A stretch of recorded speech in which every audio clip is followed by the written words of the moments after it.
Yeah, welcome back everybody. Just as the first raindrops start to fall as well, we were just coming past the dam again and couldn't help but notice the crocodile has made its way over to this poor wildebeest, and we also noticed that the wildebeest is now lacking a back lower leg, as you can see. So evidently they have been feeding on it, but it seems sporadically. We're kind of hoping that this one is going to take a chunk out, but at the moment he seems to be happy just sort of eyeing up his meal. But as we came past, we just saw the crocodile motioning through the water and heading in the direction, so we thought we'd hang around and see whether or not he was actually going to feed. But that loss of limb there is very sort of characteristic of how we would expect the crocodile to be feeding. Grabbing hold of a limb, twisting, spinning that body around because he's unable to shear through the meat and the bone himself. Just grab and twist and basically wrench the limb off, which is pretty horrific, it has to be said. The wilds of Africa are an inspiration. We hope this episode of Safari Catch Up gave you as much joy as it did us. We'll see you next time.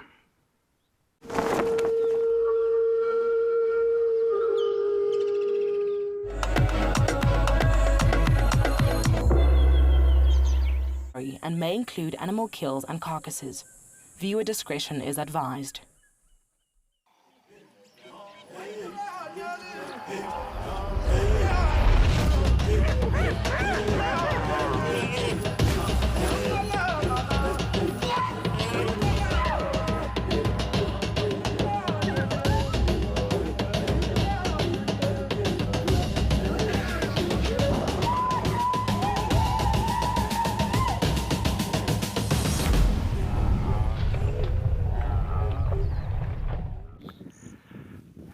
Hello and jumbo everyone, and a very warm welcome to the Masai Mara National Reserve and Happy New Year to all of you. My name is David, and on camera with me this afternoon is Wendy, and Happy New Year, and this is Mara Live. A lovely afternoon here in the Masai Mara. I've been away for a couple of weeks. I am back and I am full of joy to be back in the Masai Mara after resting for a couple of days. Full of energy, and I'm coming to find out how my T-boys are doing, and of course the Marsh girls. And I have met a new camera operator, and her name is Wendy. I'm sure you've been hearing her name. And also I have brought you some flowers from my village, and I'm sure these flowers are all over, everywhere you go in East Africa, but these are very special for all of you for the new year. How does that sound? Now, my big plans, as I said earlier, is to find out how the T-boys are doing, where they are this afternoon, the marsh girls, and then walk around just having a very good feel of how things are since the time I left. And also we shall be catching up and visiting with Wendy to know, where she comes from, what she's made of, and I'm sure she'll want to know a lot from me. Well, peace to ya. Wonderful to hear your name, peace to ya. Peace to ya. I'm here and I'm full of joy, and wonderful to hear your name, peace to ya. And I'm sending you also these flowers, peace to ya, wherever you are in the world. And peace to ya to you and everybody else. As I said, a very, very happy new year. Now, at this point, what I want to do is to leave here, go towards the marsh area, because this is day one, and find out how things are. Again, as I said, welcome for the next 1 hour on Mara Live. In the meantime, all these flowers are yours, and what I'm going to do is to go to the southeast of the Mara to James to say jumbo to all of you.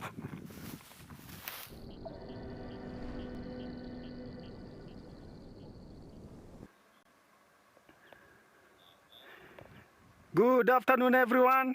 Welcome to Mara Live. My name is James, and behind the cams is Mpo.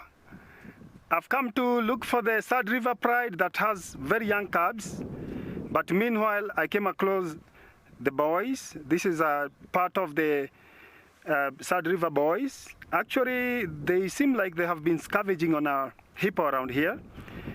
Meanwhile, the weather is quite windy and cloudy. Kaidre interact with us and ask questions. This is going to be a very nice game drive because it's one of my last one, and I'm looking forward for a really good time here. The boys are here, and at the moment they're sleeping. Actually, they have been scavenging on what I think it's an old hippo, maybe 2-3 days. It's still in the water. So we are hoping that they'll be waking up and continue their scavenging. Usually they hang around the river, and they have fathered 3 lionesses who have very little cubs. And that is my plan, to see these cubs that I introduce Mpo to the new family. We are pretty close to the Sand River. Actually, it's a walking distance.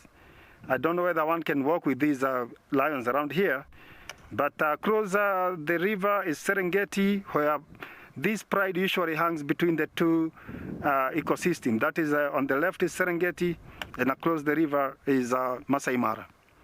They have really manned this area, and they have made it their home. Daniel, Jambo, we are happy to have you around us. Mpo is really happy to be here. It's his first time to see this big lion, and he thinks the lions here, they are really big and heavily maned. Actually, this morning we were with Manuere and Oribo, but these guys seem to be a little bit older than the other pair we had this morning. They seem to be very well fed. They have really established a territory here. Usually they welcome the wildebeest to Masai Mara in the month of June, so they become really active, as we are very close to a migratory route where the zebra and wildebeest actually use it as a route here. There's a big route for the migration. When a hippo dies, or an elephant, naturally, I do see lions come to eat that.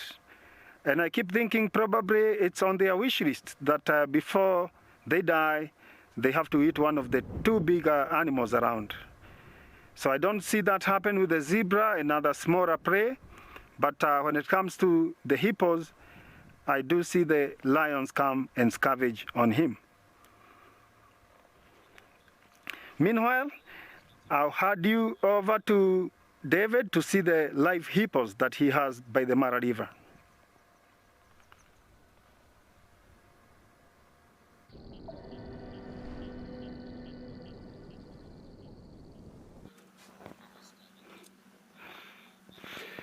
Well, if James, you think the big male lion would want to try a hippo, they are more than welcome here. Only that we are quite a distance from where James is. We are looking at about, 60 kilometers, maybe 40 miles odd from where I am, southeast to the northwest of the Mara. This particular pond I've been coming, and is one area I love to come. And I've wondered whether this was dug by the management of the park when they're trying to do the infrastructure inside here. And what was left behind, it rained, it collected water, and hippos found a home.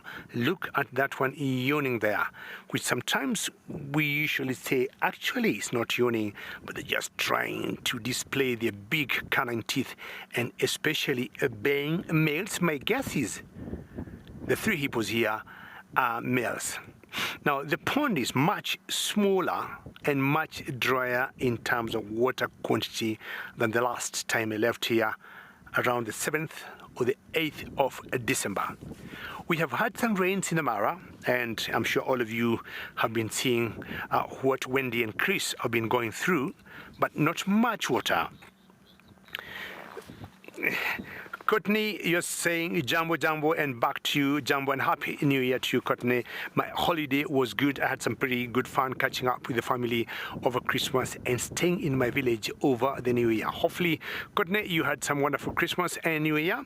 And looking at these hippos, which Wendy is the girl on camera with me, she thinks they are wearing some sort of foundation. And they remind me of some other hippos I was showing you sometimes back in the Bila Shakalaka, where they were all crowded in a very small area. They were all muddy. They were trying to keep as cool as they could. But I think with the rains that was here over Christmas and maybe towards the end of last year, it could have increased the amount of water in the Bila Shaka Laga. Bila Shaka Laga is one of the drainages where we have seen the T-boys loving to go, and also the marsh gulls. Now, if you look carefully here, you can see the water is all covered by the water lily, but definitely under the lilies we have some water.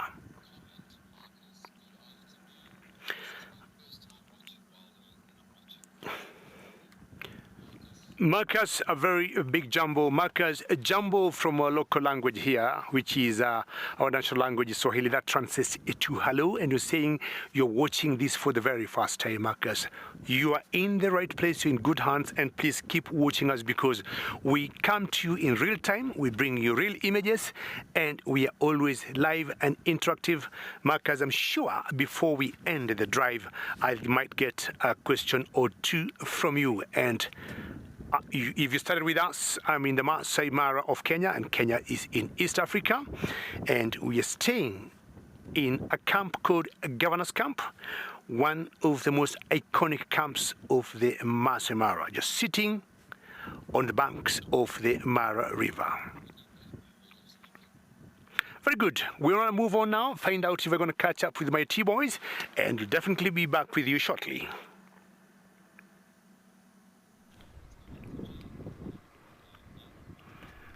That's a nice welcome, David, with the hippos. With us here, these male lion have turned a little bit, and he's got his legs in the air. Usually, lions have that tendency after a meal whereby they want to sleep on their back. I think that is not to interfere with much of their digestion. Their metabolism rate is very low, so they take time, they take a big nap. I don't know for how long they have been sleeping. With time, we do see the hair on their leg, and we know that this is a very old male lion, meaning that he's over 10 years. As the mane on their neck comes first, then we have the one, the hair growing on the feet, and we know that it's really a good, strong male lion. The boys hang 4 of them. One is well known because it has a scar on his face. It's difficult for me to tell them apart because he's very, very sleepy. At the moment, the pride has 3 lionesses with 3 cubs each. They're very young, actually less than 3 months old. And the other day we saw actually 3 lionesses from the same pride, but they're hanging with some 2 boys that have come from Tanzania.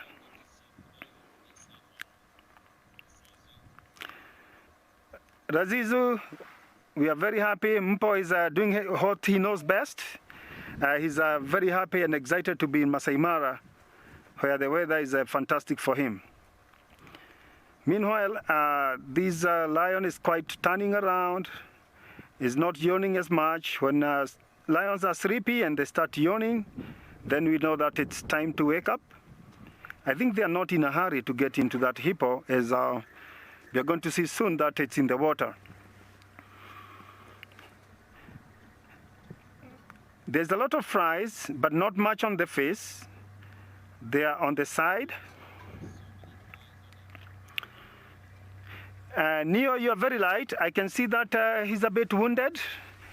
Male lions have a lot of wounds. Much of it is when they are fighting each other, but also they scrabble for meat, and they get scratches. It's very hard for actually adult lion or lioness to do away with the scratches.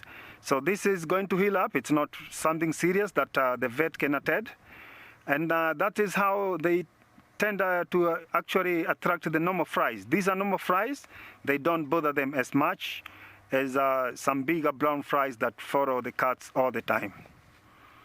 Actually, he was scratching his belly, but meanwhile, I'll hand you over to David to see the hippos.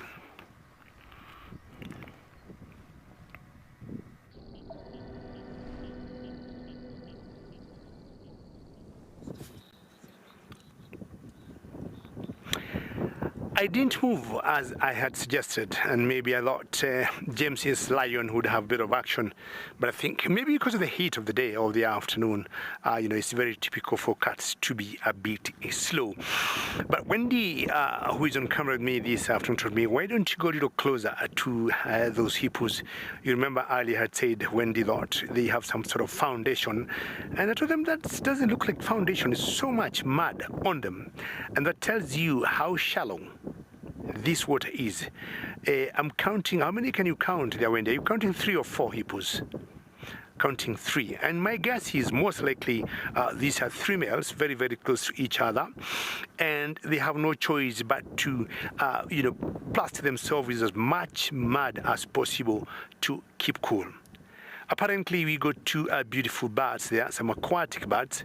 We have a rufous-bellied heron. That's the dark one there. And the other one there is the African jacana. And Kathy, good question there. And you're wondering what could be the minimum amount of water for hippos, either to survive or do very well, Kathy.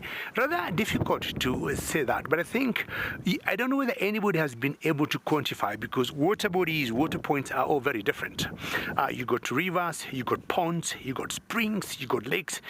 All these, Kathy, are habitats for the hippos. I would say, so long as the hippo feels comfortable in terms of body temperature, it knows it is safe, it can, immerse itself under the water and cool off.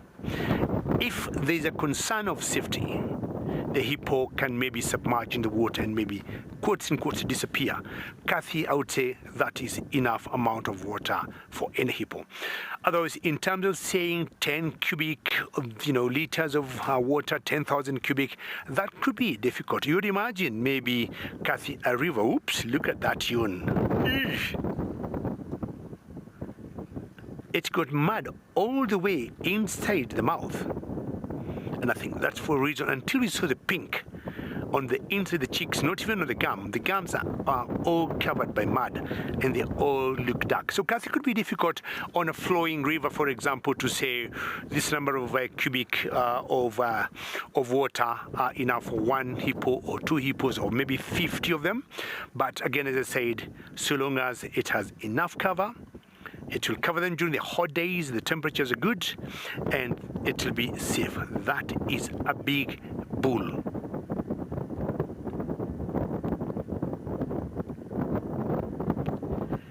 I don't want to call them 3 amigos.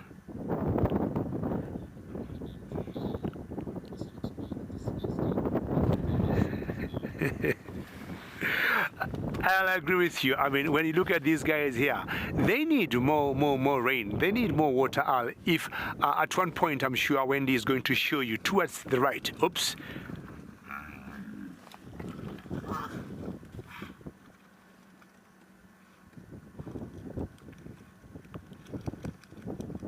I mean, they look like what I call, mud hippos, and they're all looking covered black, and this is because of black cotton soil that we find in the Masai Mara. And for a couple of seconds there, they had small little altercation, not sure for what, but I would say for me, it's about space. I was saying earlier, Wendy on camera is going to show you the very edge of where these hippos are and show you how dry this pond is.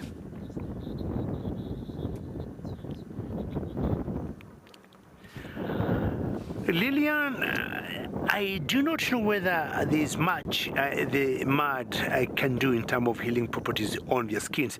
But what I've seen, Lillian, I'm sure you know, once in a while, we have seen hippos, and especially males, going for each other. Once they get injured, once back in the water, that mud helps to seal all that particular area, and maybe it helps to heal quickly. Now, Lillian, look at that area. You can see how dry this particular pond is, and I think that's why these hippos were having an altercation amongst the 3 of them, because the space with enough water to submerge them is not enough, and the amount of water is fading fast.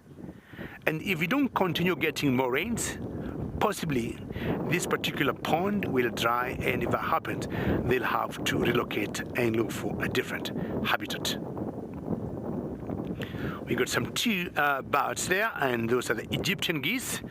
We know how territorial they can be, and many times you have said water out here is the currency of life, and it's only because water is here that has brought these two particular Egyptian geese where they are. The rufous-bellied heron that we saw before, the African jacana, and some spur-winged geese that Wendy is going to show us as she moves to the left. When we were wondering whether these water lilies ever bloom, they do, and they get a color. Then we see they get some purplish flowers, and when they bloom, they're very, very beautiful. And that time we see so many bees coming to pollinate them. And once in a while, yes, they do bloom.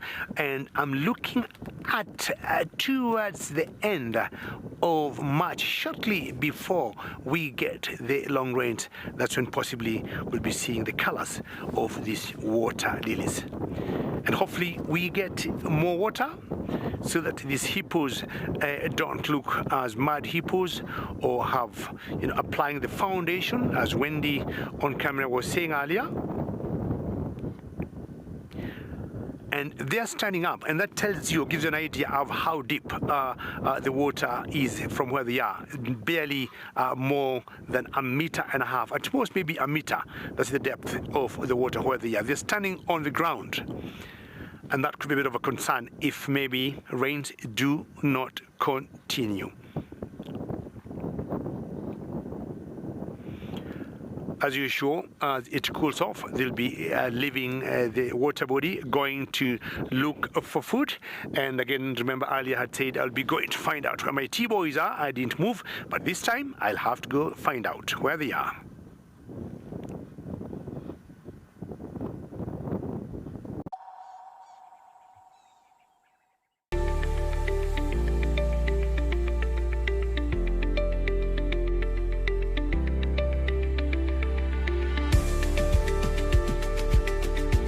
See you out on safari.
Join our expert guides at dawn for a live, immersive safari as the bush comes to life.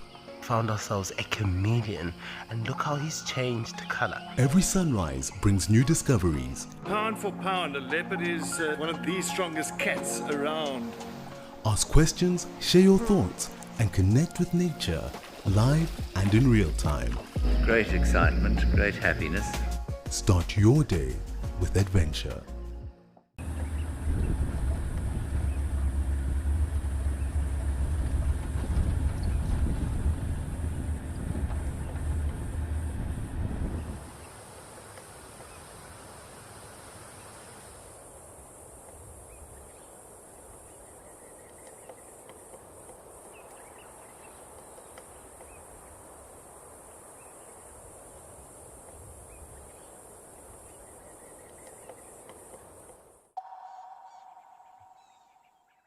Mosquitoes. The only disease that is known to have affected the lions is Babesia, which was more of a tick-borne disease. And these, sometime years back, it wiped a big number. Then also they had what we call distemper, That's a disease in their mouth. But with malaria, they're not. I think cats generally are prone to, rather, they're not affected by malaria. The males actually doesn't have many dangers unless they fight amongst themselves. We believe that they are the king of the jungle, so they don't have any scavengers unless they die when they are young. Once they mature, their only danger is other male lions because they do a lot of fighting, and actually they aim.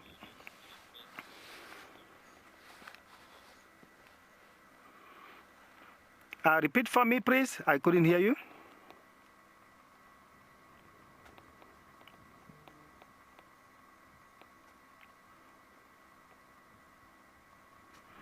Is breathing nicely.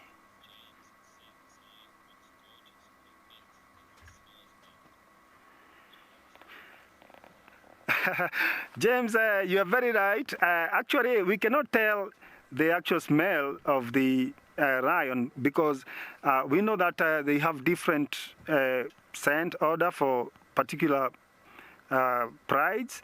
But in this case, having eaten a hippo, I think that is one of the reasons the flies come to them because actually they don't actually brush their teeth, but they drink a lot of water and try to actually lick themselves to help them groom themselves. But altogether, if I drive a mpo upwind, he'll not be happy.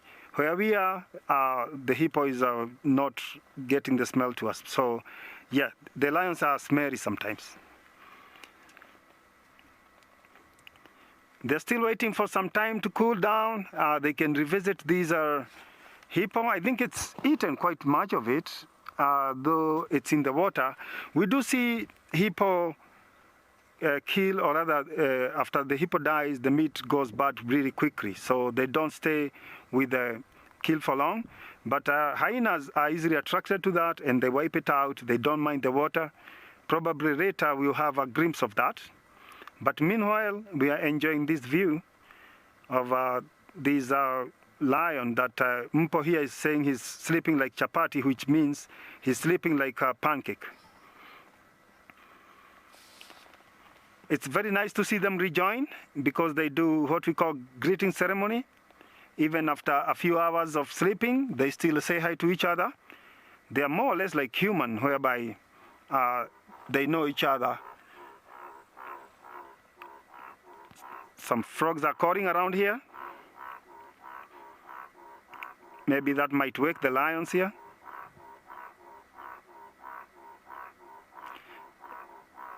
It's very unusual to hear the frogs call at this time of the day. Sounds like it's a courtship call. I'm not quite familiar with the frogs around here, but I can record that. Sounds really cool.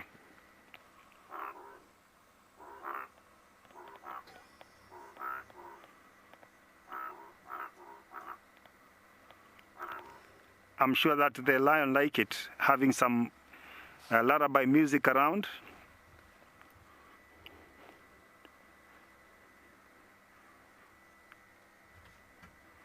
This mane might grow bigger and darker.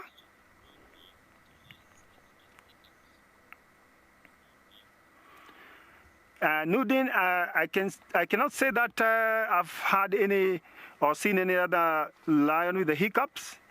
But I do hear them sneeze a lot. Sneezing is much more common than hiccups. But I do see them eat grass. Like this morning, I was following Manuere and Oroibo, and Manuere actually stopped for some fresh grass. They try to induce some vomiting. So I think that comes with the cats. But hiccups, I've not seen that happen.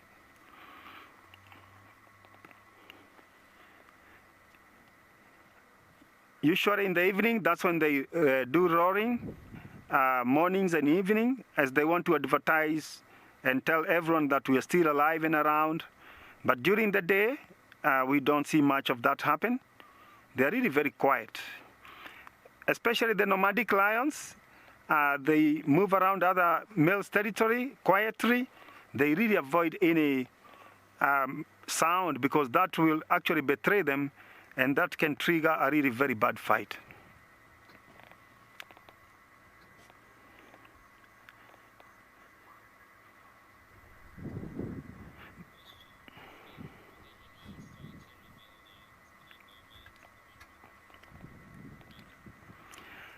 Red, I would say yes. I've come across two nomadic, but not solitary. Even the nomads, they form a coalition until they grow bigger and stronger to overthrow the lions like this, holding a pride. Yeah, but solitary lions, it's quite unusual to see that even though they are younger. So they form coalition, especially when they are younger, the more they need the coalition. So we see 4 or 5 together.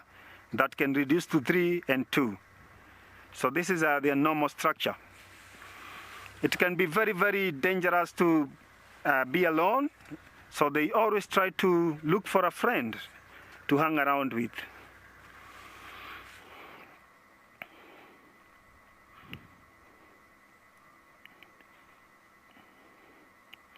These Sand River lions, male lions, they don't move a lot. They actually hang around the river all the time. It's like they have experience. They like the beach. Most of the time I come across them inside the river. This river doesn't have a lot of water. It's always sandy, hence the name Sand River Boys. I think they like it there. And actually, even with the mothers with the cubs, they are rearing, and also they give birth very close to the banks of the river. Actually, one of them gave birth in an island along the river. So they are very much used to this habitat, unlike the other black rock prides that are born and live a lot on the rocks.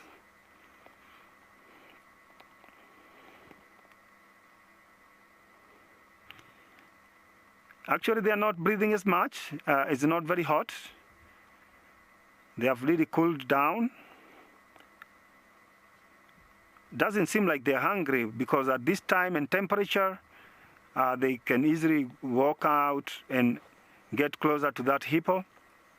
And probably tonight is the time they say goodbye to it and try look for a new, more fresh kill. That's a very pretty open wound. We see that quite regularly. It's very rare that we come across a lion without a wound, but tends to heal very fast. Very much like a dog wound, they keep licking it up, and I think their saliva has antiseptic that helps them heal fairly fast.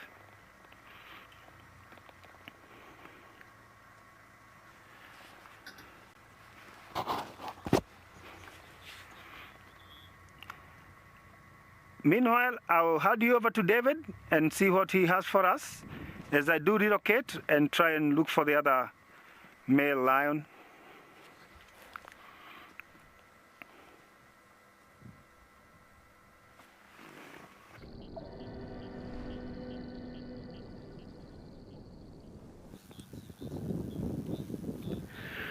Yeah, I think the best thing you can do, James, just keep moving on, and it's just by moving you might get something new. Just like I left my hippos, I moved on my way to look for the T-boys. I found myself some lions. I mean, excuse my language, excuse me rather, I found myself some elephants.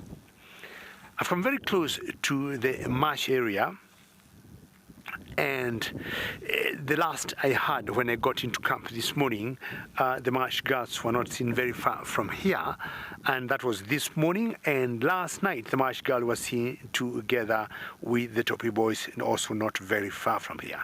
That's one of the main reasons that has made me to come where I am. Now, this particular mother here, or this particular cow, is moving, and it has a very big, fully grown calf who was suckling a few seconds ago. And I'm wondering, that cow should not be suckling that such a big calf. That's the calf Wendy's showing you on camera to the right of your screen.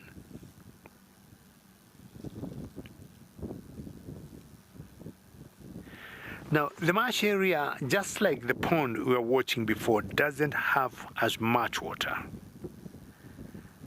This is the very first time I've come where I am. I've parked this close to the marsh area, but under normal circumstances, this area is always very wet and it's always very difficult to come here. So it really shows the water levels have gone down in most, if not all, the watering points in the Masai Mara.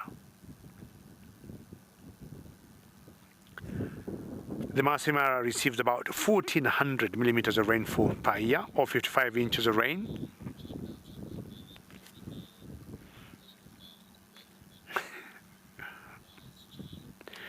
YG Jumbo, and thank you so very much for your great comment and for your wishes, and right back to you. And I'm sure I still have my flowers here. Many thanks, I feel so honored, and to you, happy new year, and thank you for having joined and making such very sweet comments. YG, many thanks, happy new year, and keep enjoying what we bring to you. And I'm sure today I've been joined by Wendy, and Wendy want to give you nothing but the very best. I had a good break while back home for about 3 weeks plus. I rested, caught up with the family a little bit, friends, and now I am full of energy to run for another stint of a couple of weeks. So that Ellie, or that car you see there with that calf, this area under normal times, the marsh, they would be about 2 or 3 feet under the, in the water. But currently it's so dry, and you can openly see the reeds way out and not covered because it has really dried up. I'm not sure that small little calf there wanted to suckle, possibly yes.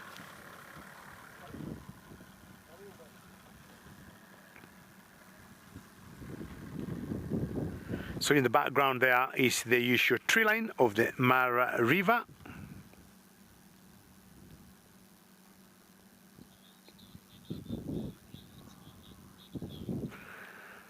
Duckman Lover, a very big jumbo from myself, and Duckman Lover, a very, very happy new year to you, and wonderful to hear your name.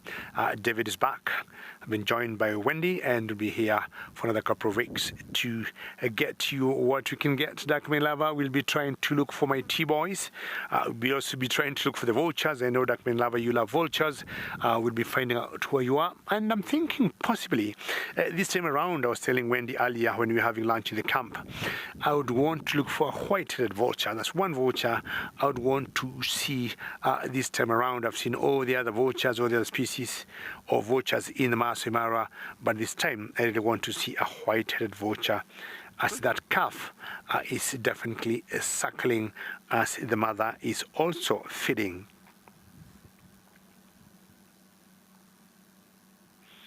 Many times we have spoken of emotions of animals using their tails, and you can tell the mother and the calf are in good shape.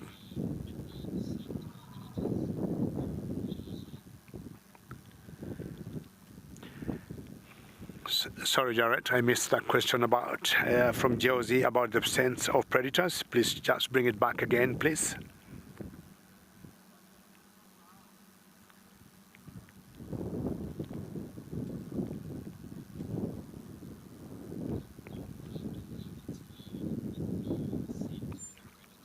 Oh, Josie, Ellie's a very bright animal, Josie. Elephants, I have to tell you, they're very bright animals.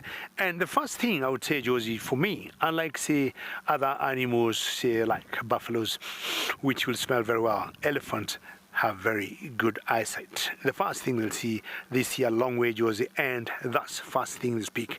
And to me, Josie, they do more of sight than smelling the predators. That's one of the vehicles from the camp I was telling you we are staying in, and those are the fancy vehicles the guests will be staying in, and that the camp is good, governors camp. So Josie, elephant, the first thing we'll see, and at times, Josie, we have seen elephants lifting up their trunks. So if they look, and maybe they cannot, Josie, locate the predator very well, you'll see them getting their trunk up in there and just swirling it, going around trying to locate where this particular predator could be. So that's exactly what they do. They have those two senses, a sense of sight and sense of smell, using their trunks. See how dark these alleys look, and this is just because of the rains we have been having here in the Masai Mara the last couple of weeks. Apparently, from where I come from, my village, if you look on the Kenyan map, you may see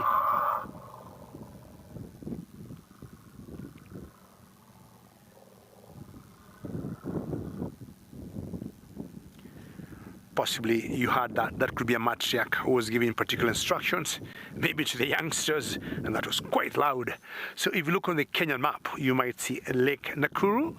That's where I come from, and Lake Nakuru has lots of rains, just like we have been having here in the Masai Mara National Reserve. The Masai Mara gets more rain than where I come from, and as I said earlier, the Masai Mara gets about 1,400 millimeters of rainfall, or about 55 inches of rainfall, but from my village we get about half that, I would say, amount of rain per year.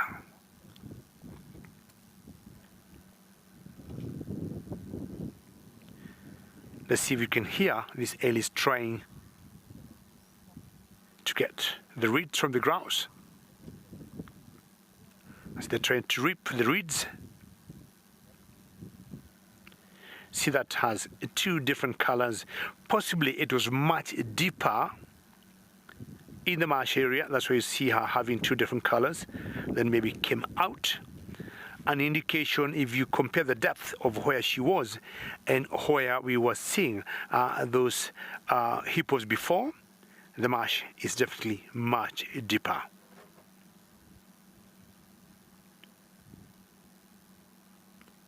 Strange, I feel pretty temperatures being quite low, but I'm surprised these ellies are still flapping their ears to try and cool off. It's not sunny. It's time maybe even to get one more layer on myself.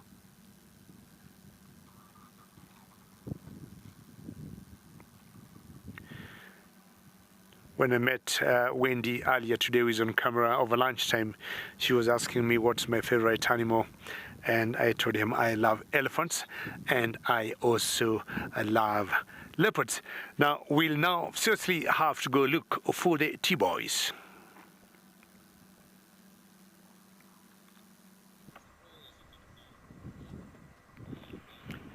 Good sighting, David, with the elephants. We are now with the hippo that died in the water. I think he died a natural death. Most bulls, like the buffaloes, they hang by themselves near the pool. So this is not a very deep pool here.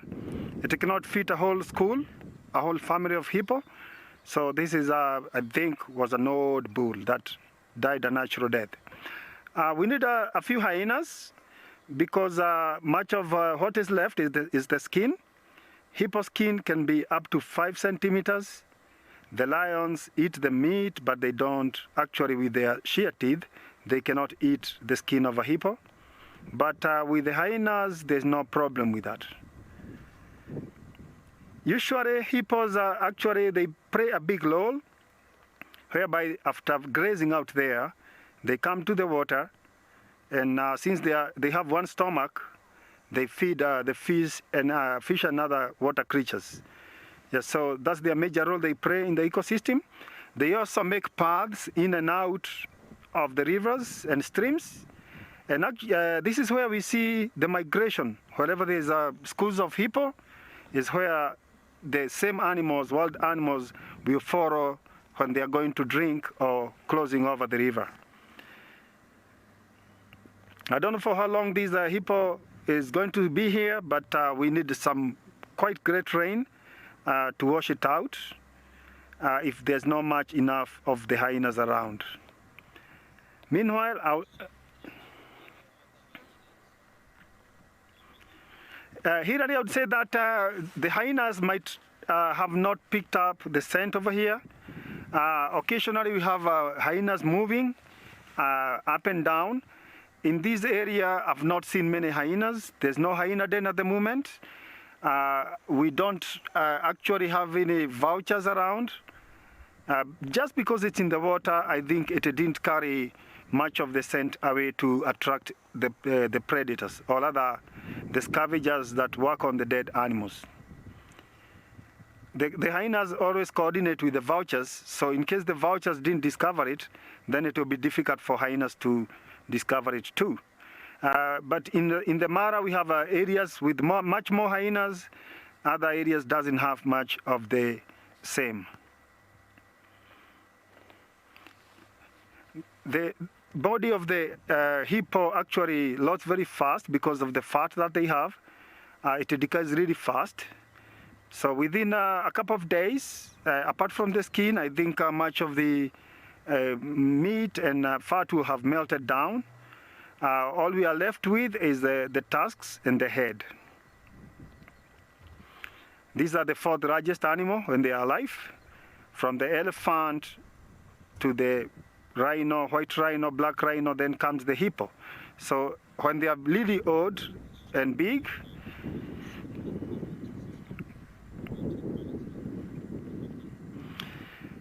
Hoppy, I would say that this is a natural habitat. That means that we don't interfere with whatever is happening. It won't actually interfere. This stream will drain into the Sad River, and Sad River is probably 25 kilometers to the Mara River, where we have much more water. So it will eventually be washed away. That will not affect much of, whatever water we have. Occasionally we see hundreds of waterbuck and actually the wildebeest die in the Mara River whenever they are crossing. It doesn't affect at all. That's why we need the hyenas to clear the mess as soon as possible before the water gets much contaminated.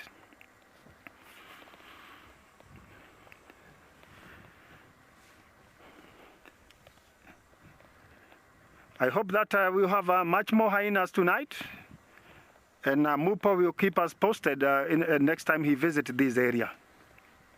Meanwhile, I want to relocate, and I've seen one of the male lions up, so allow me to relocate.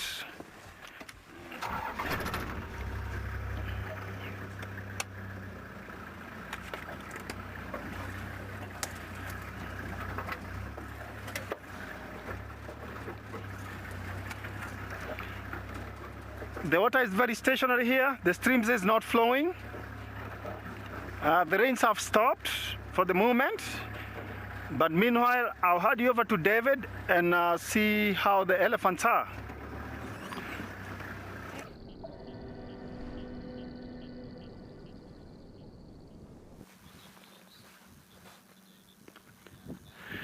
I'm surprised that hippo just died. Not sure how it could have died. And the lions have not gone for it because currently, I'm sure you all know the migration is gone to Tanzania and rather, in Serengeti National Park. And to not come back maybe until another 5 or 6 months from now. The last, before, leaving the Mara, going for my short break, we had the T-boys and even the marsh girls every other day going for either hippos or buffaloes. And the hippos, they could be hippos, either they killed themselves or they would have found dead. I remember very well on 2 occasions we found out one of the males of the T-boys, Zuri and Okingo, feeding on a dead hippo. And there's also another occasion I saw the girls, I'm talking about Nusurika and Kito, feeding on a dead hippo that they never killed themselves. It was right inside the lager, but of course not the Bila Shaka. Bila Shaka is that one very famous lager where the T-boys love to go. But they were the lionesses, the 2 of them looked very, very muddy. And I was calling them the black-faced lions or black-faced lionesses. That must be the same chap we saw before, who I thought was inside the marsh before. And what should happen as it cools off, and having spent the better part of the day inside the marsh, they'll definitely want to come out to be able to dry their feet, and that always helps them not to get foot rot. We know elephants got nails, and if spending so much time in the water, it could be a problem if between the flesh and the nails there's so much water, and there could be a possibility of an infection.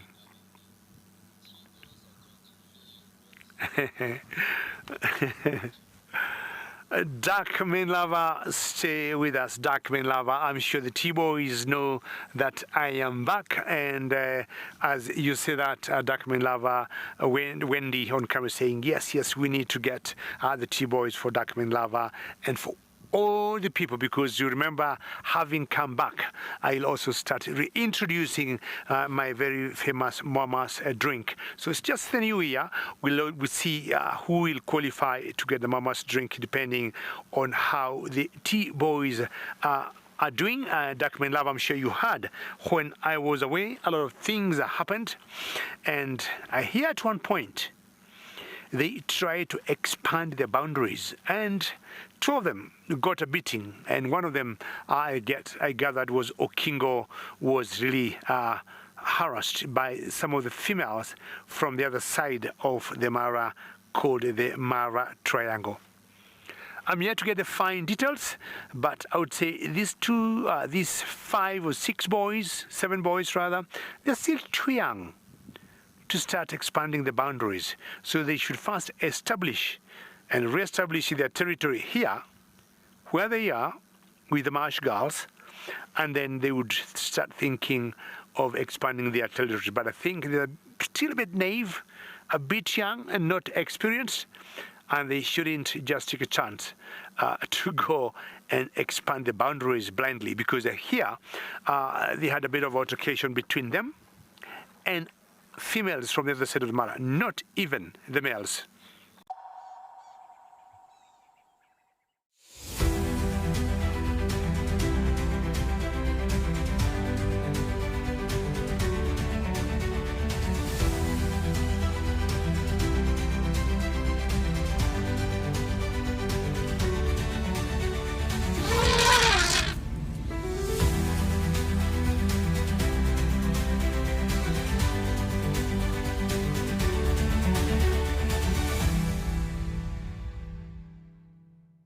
At Wild Earth, we believe every story has the power to create change. That's why we've launched the Wild Earth Impact Foundation, a non-profit dedicated to conservation and social impact. By showcasing conservation stories, we can change lives, protect nature, and empower communities. We have partnered with Empowers Africa to accept tax-deductible donations from US donors. Your donation will help fund critical programs that support our mission. Join us and be part of the change.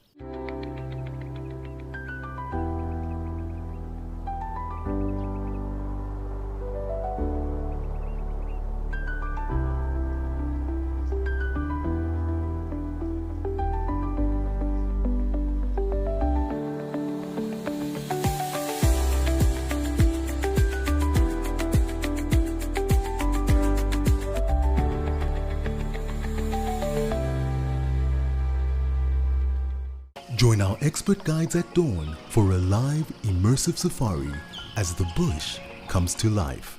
Found ourselves a chameleon, and look how he's changed color. Every sunrise brings new discoveries. Pound for pound, a leopard is one of the strongest cats around. Ask questions, share your thoughts, and connect with nature, live and in real time.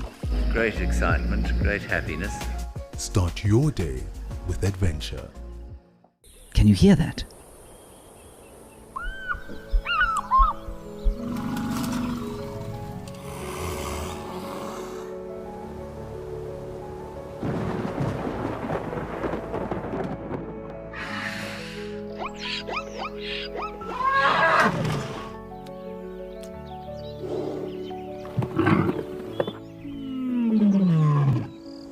The wild is calling.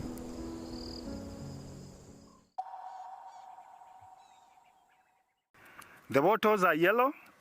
They always hang in a pair, but at the moment I see him alone. He's very silent. They are always very noisy, especially when they are nesting. They do nest on the ground, and whenever any animal or even a vehicle passes around the nest, they make a very loud noise, and occasionally they dive bomb everything that passes around, including elephant. Watered plover is one of my favorite in the plovers family. I think much of it is because of the yellow feet, the yellow bill. They're always very easy to approach. Other plovers are skittish. He's starting out, and I can see that he's preening a lot.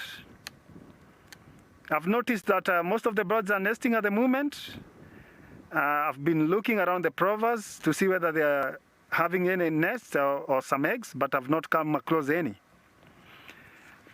They do nest on the road, drop their eggs on the main road here, and actually what we do is we put a big rock in the middle, and that warns everyone that the plover is nesting. We do have many other species of plovers. Actually, I can say that in Masai Mara, there's much more than 5.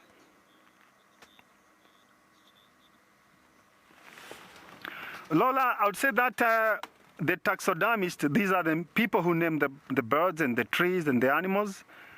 They usually have a committee, and they make a decision. So they broadcast any change of the animal or the birds. And actually they involve us into that. It's usually decided from a very high international level.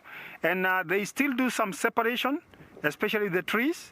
So it's something continuous that we try as much to adapt.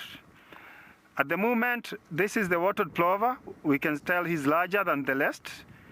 Most common, we have the crowned plover in Masai Mara. Then we have the Senegal plover over here.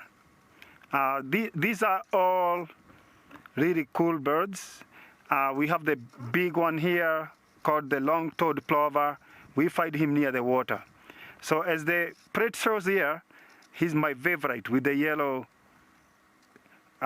waters around the bill. He's not made any noise. I don't understand why he's alone. They do have no sexual dimorphism, meaning that they pair up, they don't change the color, so the male and female looks the same. It's very difficult for me to tell whether it's a he or a she. But whatever he's doing is very silent. He's not moved a lot. Look at that. Very nice streaks on the throat. Birding is very adorable. Meanwhile, I'll hand you over to David, and we see what he has for us.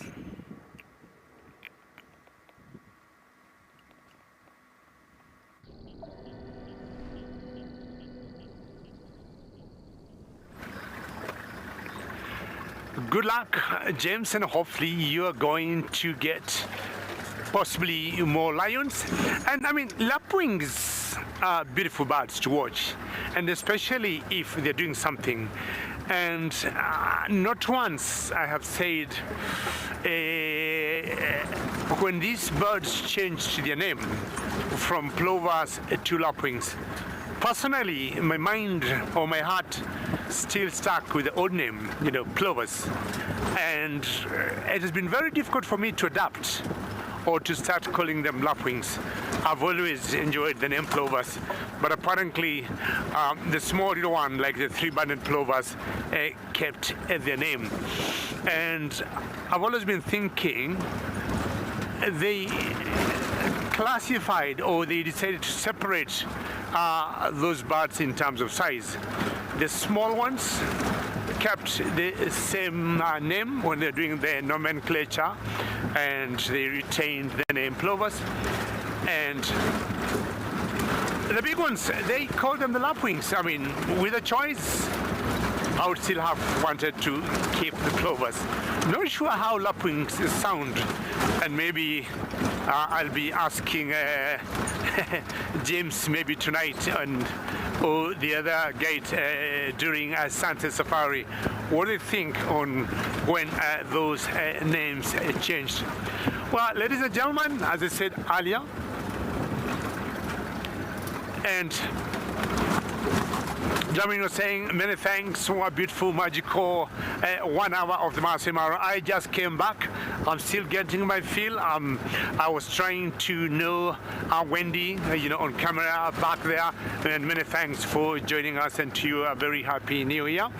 And I'm sure tomorrow is a Sunday, and we'll not be having. No, tomorrow is Monday. Sorry, tomorrow is Monday. We'll not be having Mara Live. I'm still have to come back to work. And Tuesday we'll be back Mara Live next week, and talking about next week on Wednesday for another Mara live drive, and every other day in the morning and in the afternoon.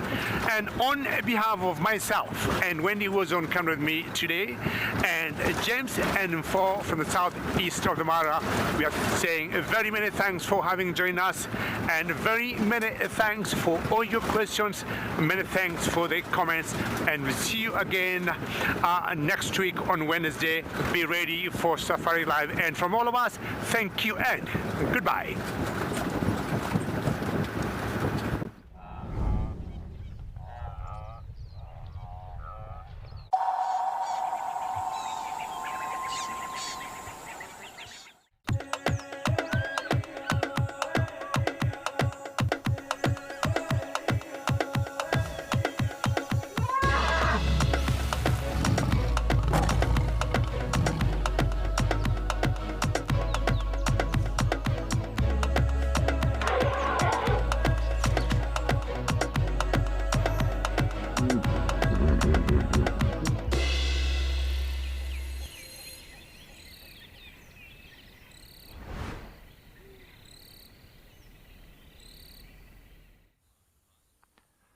Good afternoon, everybody, and welcome to Mabulla.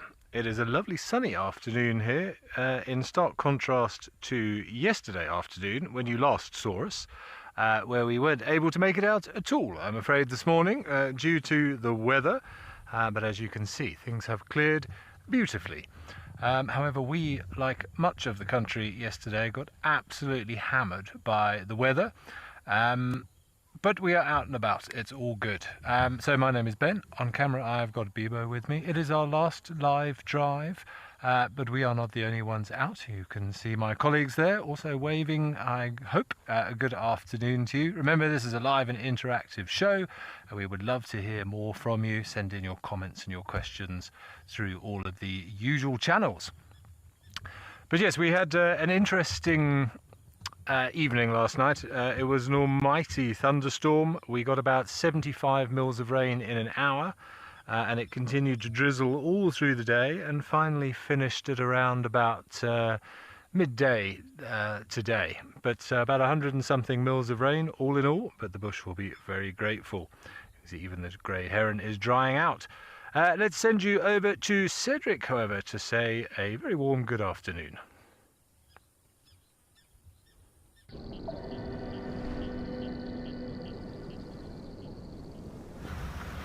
Oh, thank you, Ben. And well, we are on the tracks of the Nottin's male leopard, and he's somewhere in this area, so I'm hoping that we're going to find him. Well, afternoon, everybody. My name is Cedric, and behind the camera with me, we've got BK. Yes, and well, this is, I think we might be very close to where he is. As I said, I am just doing a little bit of a slow little just ambling along here very slowly, just to see if he is not popping out just somewhere, but he might be here, or he's gone into Mala Mala. That's pretty much south from where we are, so I'm hoping that's not the case. If it is so, well, let it be. Let's see what else we can find. Anyway, well, we're going to continue doing a little bit of a search around this side. Let's head over to Leon, as he wants to say. Very good afternoon.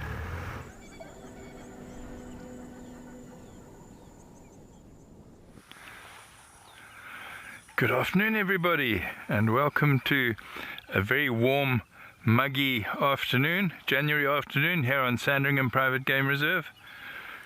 Got some impala in the near middle distance, not too far off. And what a nice way to start. Hello, my name's Leon, and on the camera with me is Cam, and our technical guru Marcel is with us as well, just in case we have any kind of technical issues, and also just to be out here and enjoy with us. We are hoping to cross the Timbavati River this afternoon.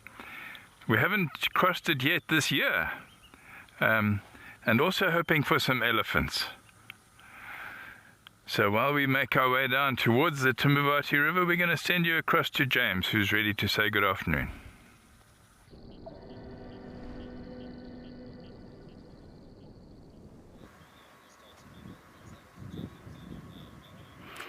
Good afternoon, everyone. Welcome to SafariLIVE Sunset. My name is James, and behind the cams is Mpo.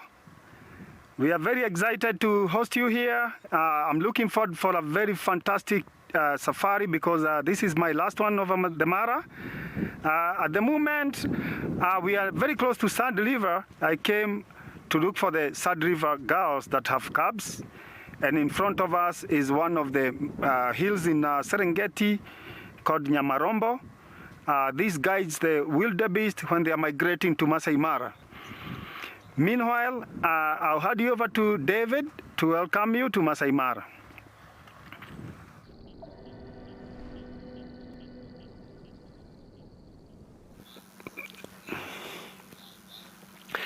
Jambo and hello everyone. A very warm welcome to the northwest of the Masai Mara, from the southeast of the Masai Mara, where you had James. That voice sounds familiar, and my name is David. And on camera with me this afternoon is Wendy. Wendy reminds me of Imara. Imara is a girl who I had for a stint of about 2 weeks, but now today I got another girl, and her name is Wendy. Well, we are at the northwest of the Masai Mara. As I said, it's a bit cool here. The clouds are building. We have been hearing a bit of thunderstorms, but that does not mean we'll have any rains. Now remember, we are live, we are interactive, we'll have questions. Please, as much as you can, send us some comments. Let us know what you'd want to see, and we shall do the very best we can to show you.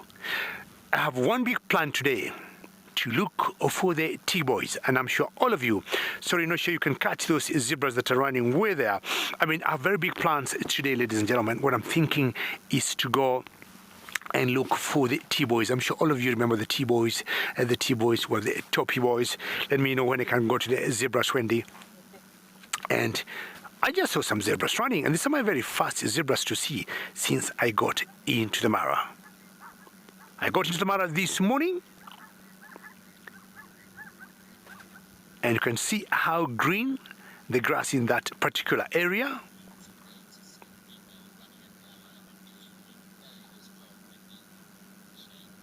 Shen, you have no idea, and Wendy has given you a big salute. You can see her from back there, and I'm sure she's telling you Happy New Year. And it's great. I mean, I got a friend of mine who was saying, Imara is back, but she looks different. And I told him, that's not Imara, it's another girl. And again, as you say, it's just wonderful to have a girl running the camera and doing such a great job. Now, these are toppies, and the toppies, we have always compared them to the sesames down in South Africa, where we are. We have a huge number of them. They prefer short grass, and that's why we had the zebras used to running and the toppies, all of them brought together by the short grass. Julian, Happy New Year, and you are happy that I'm back, and I'm also very happy to hear your name. Hopefully one day you make your way here and we do a safari together. When temperatures are good, enough to drink, enough to eat, the animals, you can tell from their body language, they'll just be running up and about, an indication that everything is Hakuna Matata, as we like saying here. These are the common zebras, or the bar-tailed zebras. We don't see the big herds until the month of June or July this year, most of them having had gone to the Serengeti National Park and to the western side of the Ngorongoro Conservation Area in Tanzania. Look at them.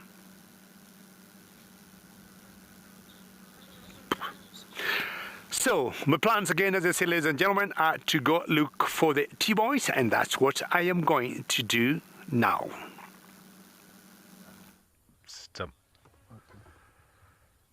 We are still sitting at the dam here. I was in the middle of trying to sex this hippo, which is always rather tricky. Very difficult to do when you can only see the top of the head. In a perfect world, if it was looking towards us, we could possibly make an assumption based on the width of the head. Wider ones being male due to their larger size, smaller ones being female. The other thing you can also look at is the area around the eye. You can see around the eye, it's really rather pink, the skin there, which is often the case for females, but not necessarily always.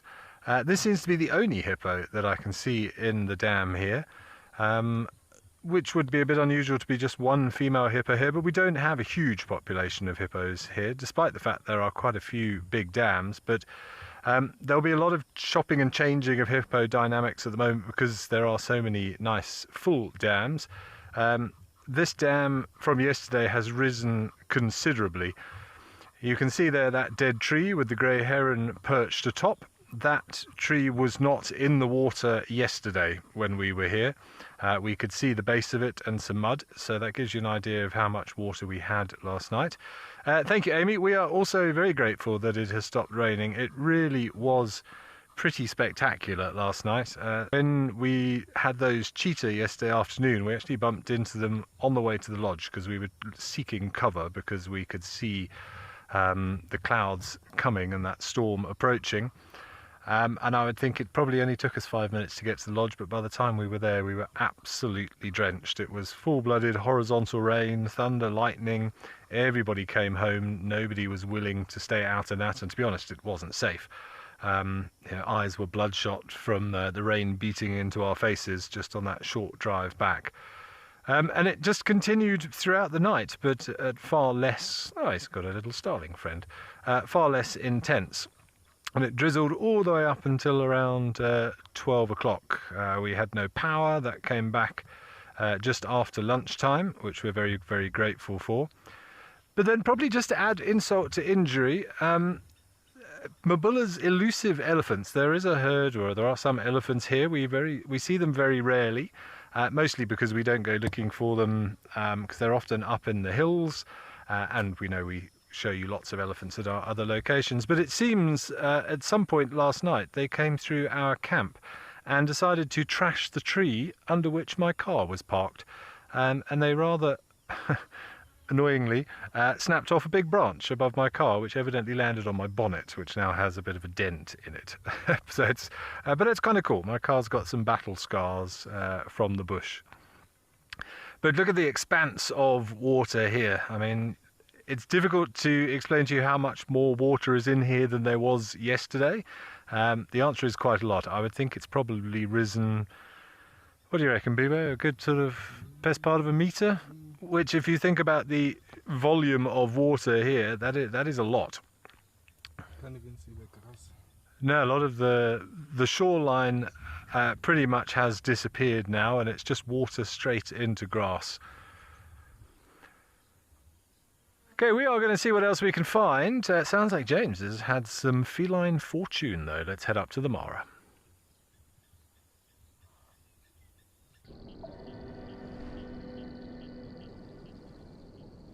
Cedric. Ben. Good luck, Ben, with the rains, and that was a nice escape. With me here, I have 2 of the 4 Sad River boys. They have been very busy scavenging on the dead hippo. I think he died naturally. Right now, they are not as busy. They are just lying around. They are 10 meters apart. And actually, they have not been very active. They are just lacing up their leg, enjoying the breeze. This hippo that they have been eating has been almost done with them. So I think they'll be moving away from this area. Normally, we have very old lions scavenging, if not getting leftovers from other prides, but they really like scavenging whatever comes around. We see them compete with the hyenas sometimes. They have a tendency of going after the old male elephants or even old male hippos in a way that I keep thinking that it's on their wish list that before they call it off, they have to eat a very big animal that they cannot hunt themselves. So I have come across lions scavenge on these dead animals around. The two boys are separating from the other two, and actually the whole pride.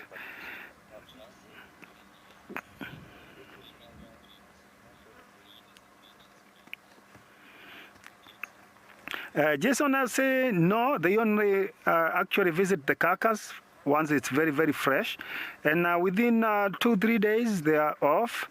But I do see them actually stay longer in elephant carcass more than any other carcass they come across.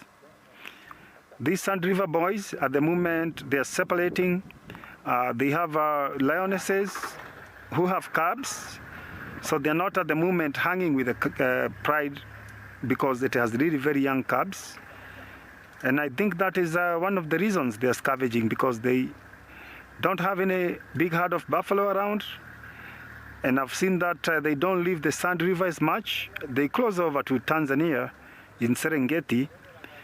They take turns. One time or 1 week they're on the other side. Recently there was a lot of rain, so I think they've just come on this side of the river. All the time they hang on the beach, but meanwhile I'll hand you over to Shedrick and see what he has for us out of the vehicle.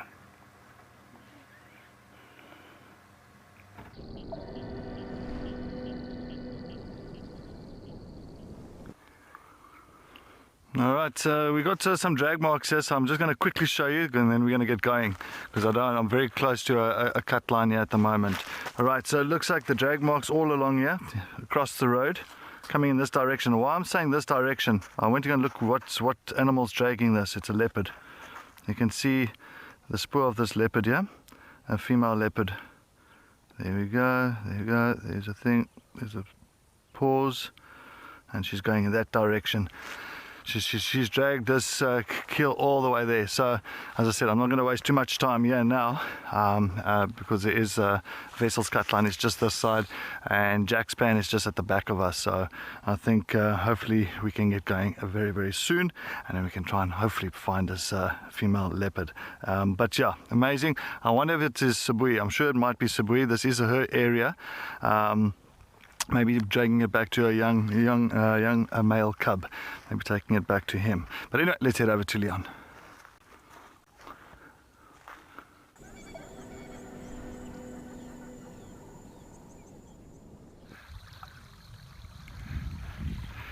Well, good luck, Cedric. Hope you come right, and I hope it is Sibui. That'd be an awesome way for you to have your last afternoon, last sunset safari.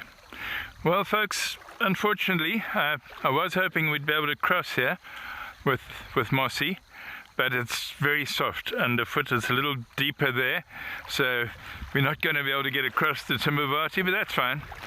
It means we're going to be working in an area where we've just seen an elephant, and also an area which has been quite a little leopard hotspot just recently. Ooh! And then we'll take it from there. But yeah, no crossing here, unfortunately. We possibly could make it, but we don't want the equipment to get to it, and we also don't want to be spending the rest of the afternoon jacking ourselves out of here. So, that's the news. Had my wading shoes on for a good reason.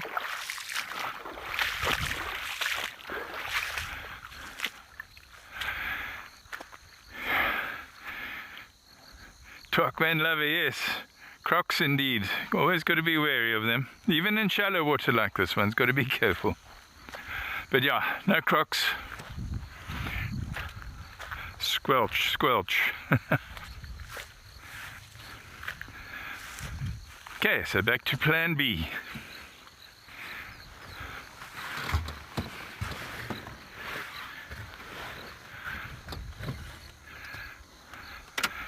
Just going to reverse ourselves out here. Can still see an elephant in the distance, so we're going to go that way. Oh gosh, well, Ben's found himself a croc. I'm glad to hear that Ben is out and about again this afternoon after a very wet morning. So let's send you right over to Ben.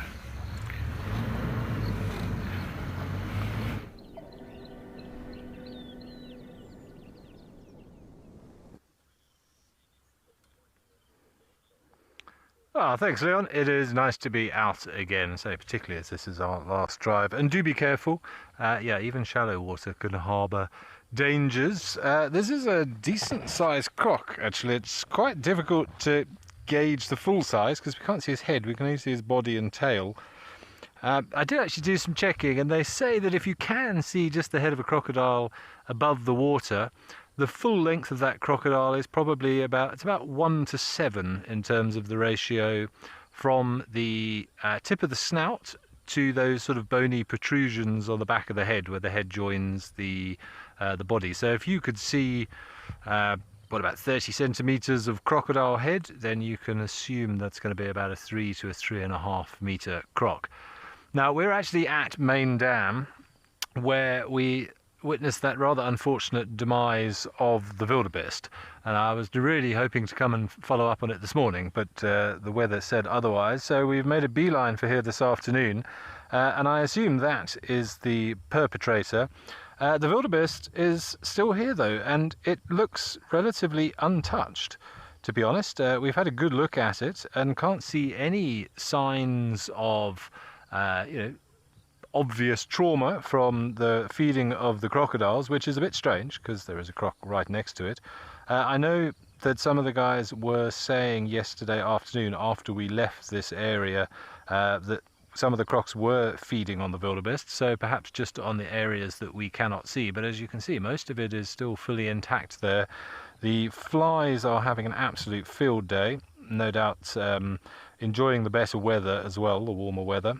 And so unfortunately this will sort of bloat up a little bit, and it may be that the crocodile is just waiting for better access or easier access to that meat. But yeah, a real shame, unfortunately. It really is difficult to see. But Cedric is still out and about looking for his leopard. Let's go see how he's getting on.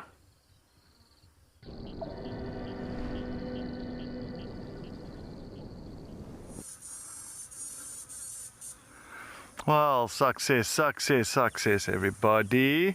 As you can see, we have just located on Sabui's young male cub. So she must be here somewhere. She must be lying in the grass here somewhere. I mean, she dragged that kill back here. And, oh, you wait, I think I hear something.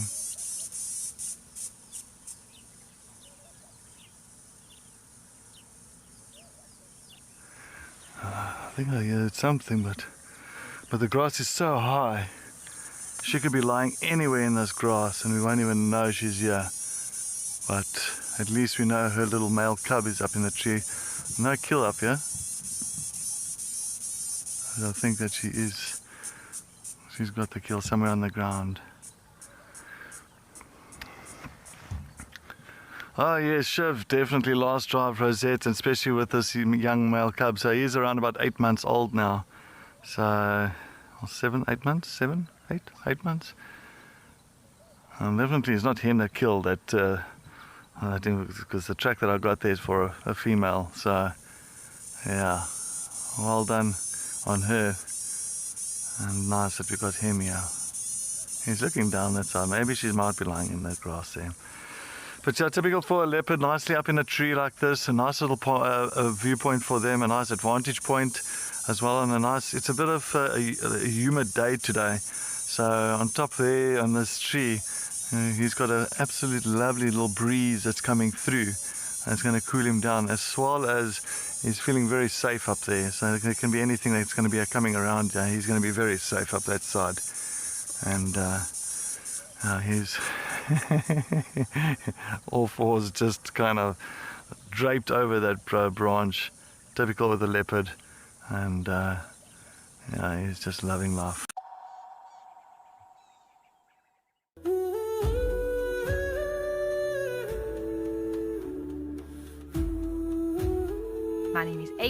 and behind the camera with me is Mpho.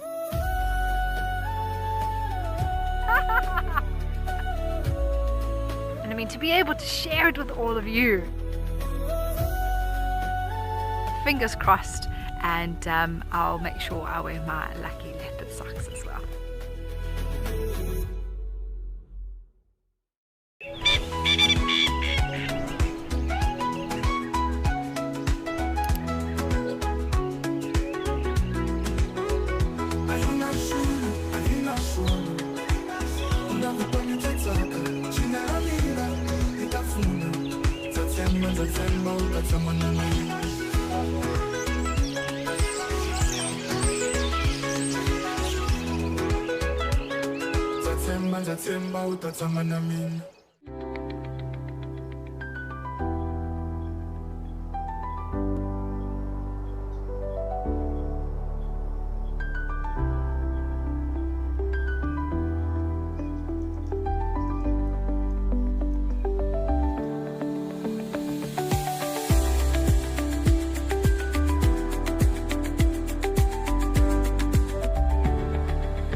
Join our expert guides at dawn for a live, immersive safari as the bush comes to life.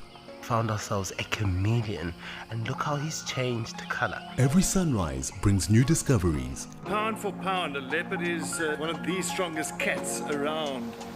Ask questions, share your thoughts, and connect with nature live and in real time. Great excitement, great happiness. Start your day with adventure. Out here, every wild moment counts, and as a wild earth explorer, you will not miss out. Watch the Wild Earth channel ad-free 24/7, and you can even rewind if you have missed out on something. Enjoy the behind-the-scenes video clips as well as fireside chat, or get the early offers on our travel experiences. It's the best way to stay connected and be part of the Wild Earth family.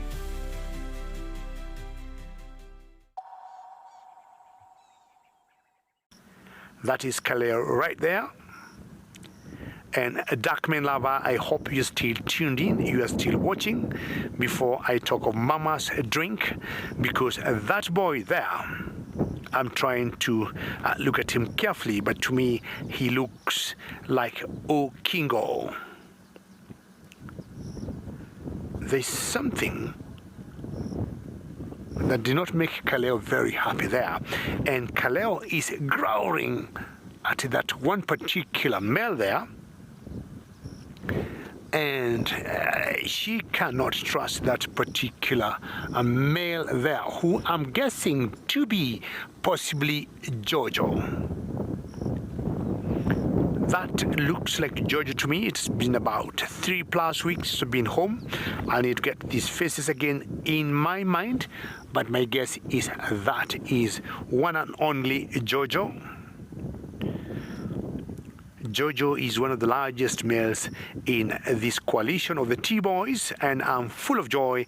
I was earlier trying to address Darkman Lava, saying, hopefully Darkman Lava, you're still watching, you're still tuned in, because luckily, as you might have mentioned before, possibly the T-Boys are going to hear my voice and they are going to show up.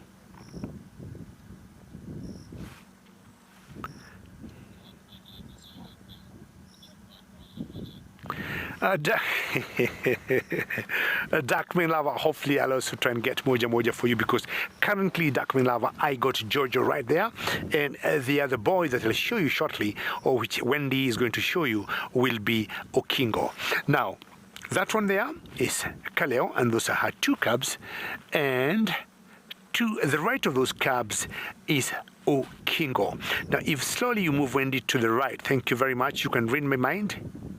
Darkman Lava, that is Okingo. For me, I have always called Okingo to be the commander of this particular coalition.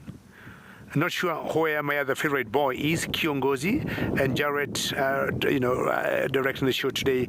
You need to remind me whether it was Moja Moja or Kiongozi. Who was your favorite? Currently, I got 2 males that I can identify 100%, and there's a third one that is lying in the grass somewhere. So we got 3 males, 2 100% identified.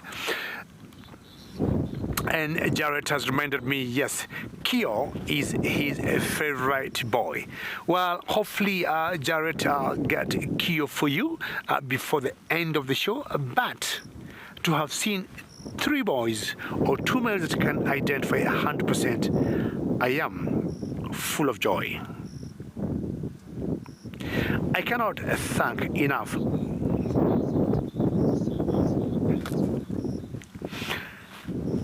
Animal Lover, you're saying it's amazing to see these young ones grow. Animal Lover just walk you back. Kaleo, this could be her 3rd litter in the last, to me, 2 years.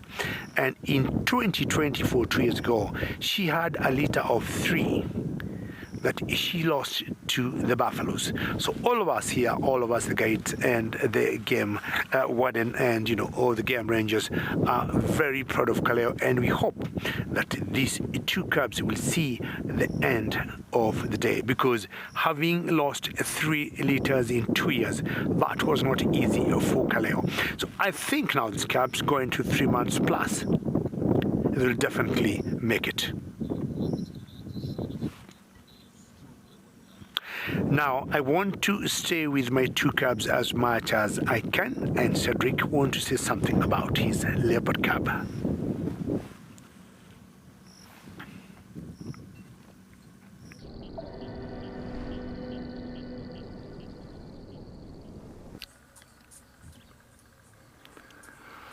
Alright, well, the little one is still, yeah. Sabui is just behind us, so we did have she's just behind us, but she is in a large fruited bush willow bush, which is so thick you can just see her eyes and a little couple of rosettes with her kill. So that kill, that drag mark that I saw earlier, it looks like it is a young impala, an impala lamb, and she killed and she dragged it under the bush here. So she's just resting with it.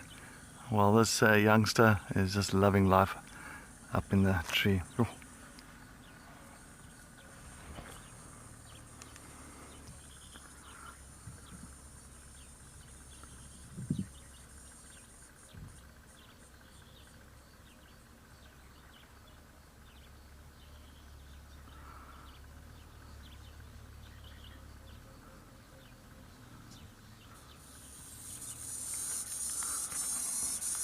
Oh, look at that. And those beautiful eyes. I don't know, it's as I said, father, I'm not too sure.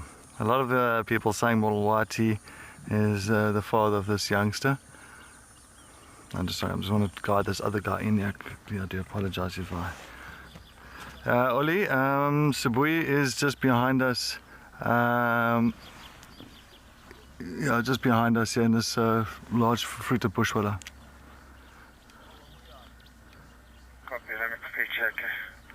Yeah, just behind us, behind us, the one like behind us.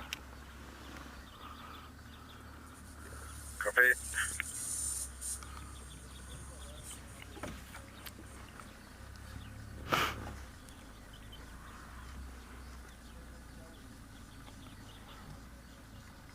Panting very quickly. Maybe he had his fair share already.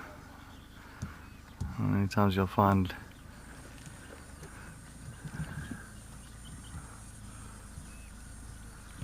and Matthews, yeah, he sticks his tongue out like my ribs.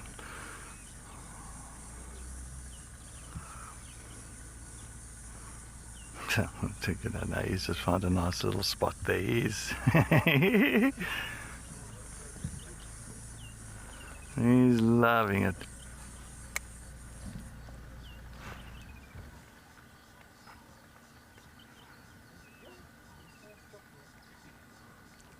He's just watching his mom. Well, it's a warm day, full belly, panting. Yeah, he's definitely content with life this afternoon.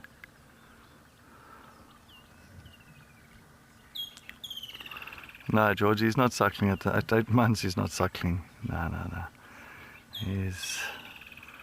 That is done a couple of months ago. He's done a suckling. Now he's just looking for nice meat. That's what he wants. And he still relies a lot on mom. I mean, at 8 months, still a lot on mom. So she does hunts. Now and again, at this age now, you'll find that they're going to start. He's going to start honing on his hunting skills, start stalking smaller things, birds, mongoose, squirrels, those kind of things. You know, he's going to start looking at that. He has to start learning. He has to start testing himself.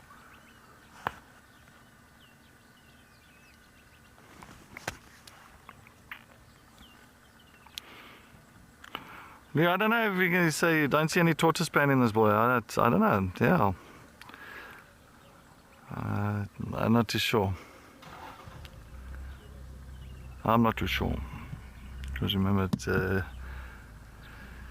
tortoise span does go all the way into Sibui's territory as well. So the possibility it's a tortoise span is also very good, just like Milwaukee. Both of them.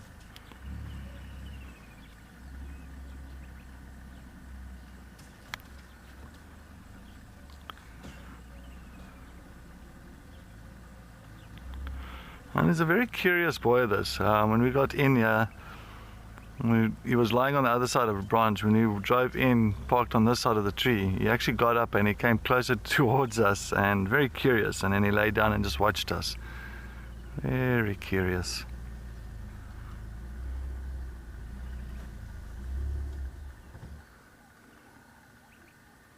And beautiful eyes and big ears. And that's one thing, he's definitely got some big ears on him. Quite a stunning, like a little bat-eared fox. But anyway, let's head over to Sandringham as Leon has just stepped off the vehicle.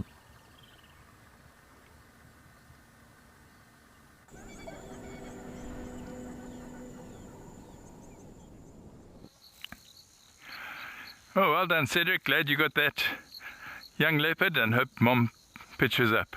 I just noticed as we were passing to follow up on elephant, this marula tree is dying. It's not yet dead, but it's been completely ring-barked, so there's no, below the cambium, there's no xylem to take water up and no phloem to take nutrients down. So the tree is dying of malnutrition. But often what happens when a tree is dying, okay, if you look higher up, you'll see the leaves are few and far between relatively, and also that it's got a tremendous number of fruit. So it is obviously a female marula tree, but only, as you know, only the females produce the fruit. But the fact that it's producing so many fruit, it's often a response by many organisms rather. If they're dying, they produce a lot of potential offspring. So that's what's happening here. Cam was here with Amy about 8 months ago, and he saw when this was freshly done. So about April or May, probably. And I would say with no hesitation that by this time next year at the latest, probably even late this year, this tree will be dead, and in a year or two it'll be gone. It'll have fallen to the ground, because a marula tree is so relatively soft. It's not going to stand for decades or even centuries like a dead leadwood does. But a lot of fruit, and really small ones. Anyway, we're going to go and continue to see if we can find that elephant and leave this tree to die. We'll let it die in its own time.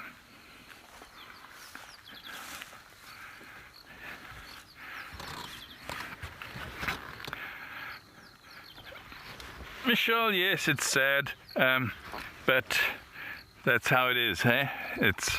Elephants have a huge impact on the environment here. The density is not too high, so it's okay. I mean, we've seen so many beautiful marula trees and some leopards in them, so yeah, so be it.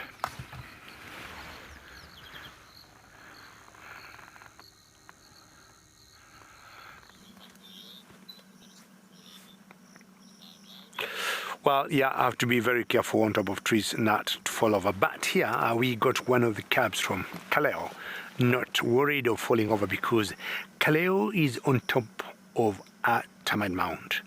That's a very good angle, and one of the cabs is circling. Not sure I can see two, but I can only see one, and I would say both of them are in a very good position. The mother is comfortable, the cab is comfortable, and of course you can see the reeds behind Kaleo. And the reeds seems to be drying up. And remember earlier I was saying we do not have as much rain as we normally have in the Mara. This particular year, the short rains which normally come October, November, sometimes toward December around Christmas. This year, I would say they were dismal. Of course, around Christmas time, we had some 2-3 days towards after the 28th, where Wendy on camera today were beaten. They were with Chris by very big rains. But we want some continuous rain with some low intensity, but for many days. They had big rains, maybe 2-3 days, and that was it. That's not, I think, what we require. And if you look carefully, the reeds seems to be drying off slowly, and for me, demanding or calling for more rains. Now, if you're joining us now to the left, that's one of the T-boys, and that one there is called Jojo. In the middle is the girl who has become pretty famous in the last few months, called Kaleo, with her 2 cubs. And to the right is the other boy called Okingo. Joshua, a big jumbo from the Masai Mara, and you're saying this is a family time to have a nap, and many families, Joshua, on Sundays will take it easy, and this is exactly what the Marsh girls are doing here with their new T-boys who are their pride males. And Joshua, that's one of the girls there looking at an elephant from the distance, and I can't see her very well, actually looking at 2 ellies. And possibly this, it could be Lola. Not 100%, but my guess this, she looks like Lola. I may need to see her face, look at her eyes, and look at her ears. But my guess is this, it could be Lola. And Lola is one of the girls from the Marsh Pride. Not that she is bothered by the Ellis, but again, you know,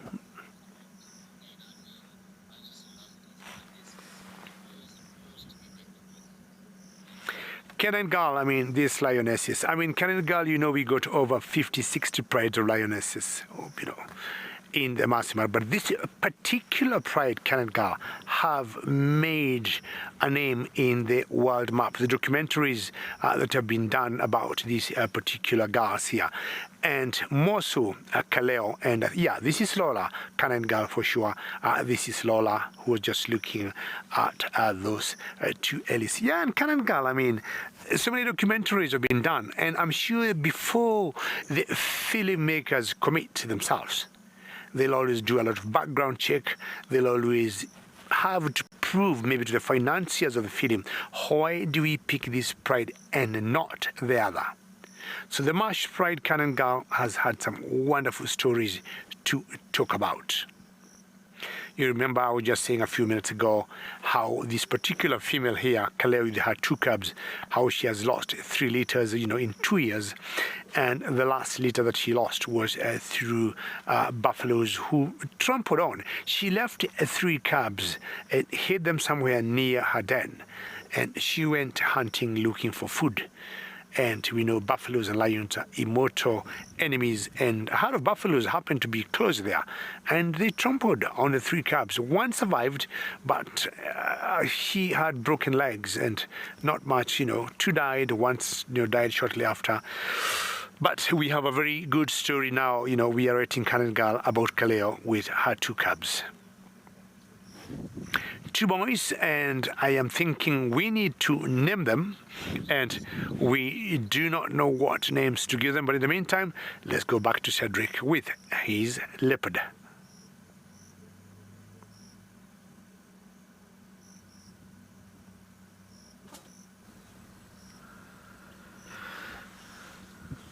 Talking about naming things, this little male should be getting a name in the next few months. It's not us, I don't think anybody this side's going to be naming him. I think the guys might be the guys down in Mala Mala, because that's where he was pretty much first seen. That's where his mom hangs around most of the time. So those guys will give this little boy a name. At the moment is I am nameless.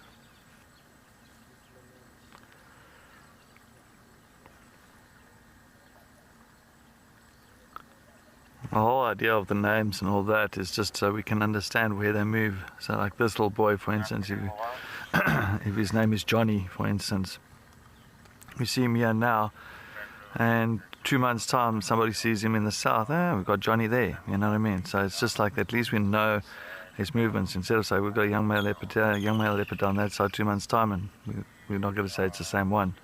So now at least we know. So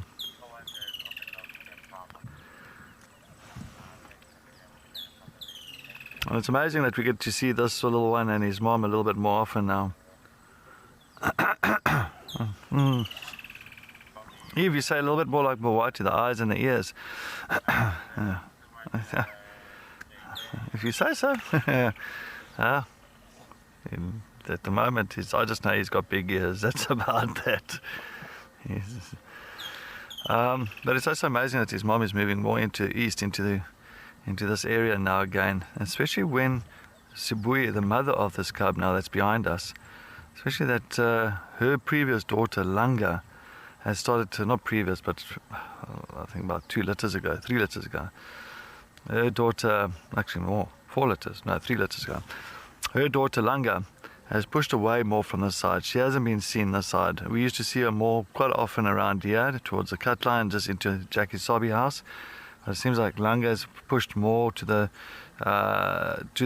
west, into Hoffman's, a little bit into Safari, Shirley's area, and that's kind of almost forced Sibui kind of doubling back around to this area now that is not occupied by any female, and feeling that this is actually a nice little spot to come back to. I mean, Sibui used to hang around this side until she gave it to her daughter, but yeah.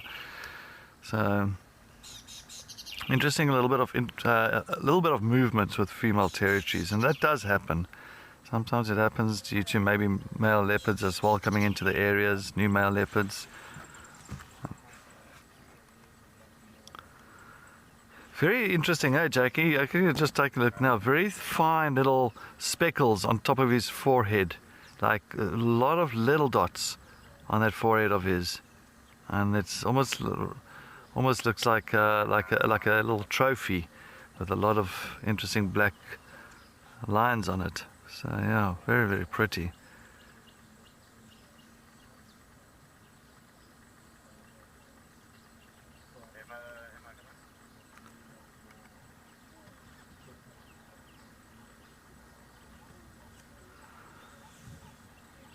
He's like, yep, I don't want to watch you guys from that side. I'm going to turn my head and look the other way. So I'm just hoping that Sibui does come out. I might just now try and reposition to see if we can just get a glimpse of the mother. But it's like a 0.002 out of 10 view on the mom at the moment.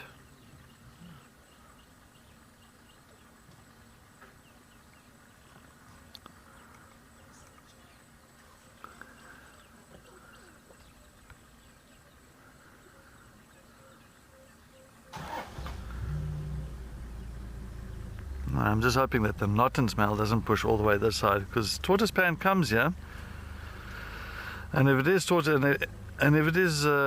pan's son, then it's fine. Then he's got a protection of a big male leopard here. But if not, then he's going to be pretty much between a rock and a hard place, and the rock is tortoise pan, and the hard place is the Notton's male that's pushing this side. So, well, we're going to sit with this beautiful little boy and see if we can get another view of Sibui. Let's head over to James with those lines.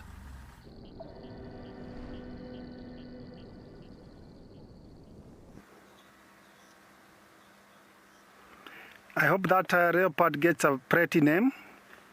He sounds really handsome. Our lion here, the two boys, they have not been doing much. Actually, they have been having their legs on the air, and this usually helps with the digestion and also helps them with the blood flow on their tummy. But I see that they actually, whenever they have a wound, they try to lie on the same side to keep off the flies. So that is what the one in front has been doing. They're not paying much attention to that carcass. I think they're almost done away with it. And usually whenever they kill themselves, they babysit that kill and keep an eye. But these two male lions here, they're not actually bothering much, meaning that they're almost done with it. Earlier on in the day, there was reported that there was one of the lionesses with the cubs. So I was hoping that they might revisit this carcass. It's a bit tricky as it's in the water. Probably we'll have hyenas to come and finish up the job. The lions here, they tend to actually conserve. I think they had this meal for 2 days, so they are as well conserving much of their energy. There's not much of prey around here. They have to walk really far to get the buffaloes. Now he's stretching. Stretching and yawning means that Sharon, I would say yes, he looks really satisfied. Actually, he's enjoying himself. The yawning might give us some action, but action will mean that he'll be waking up. Check on his brother or his companion who is 10 meters away. I think he can hear the thunders a little bit in the distance. After a big meal, the lions get really satisfied as long as they get a little bit of a shade and some water nearby. Then they don't bother much to move around. He's showing us his shear teeth that they can actually eat and remove the skin of many animals, but not the hippo. The hippo's skin is very thick and they cannot devour it. Meanwhile, let's check with Ben and we see what he's found over there.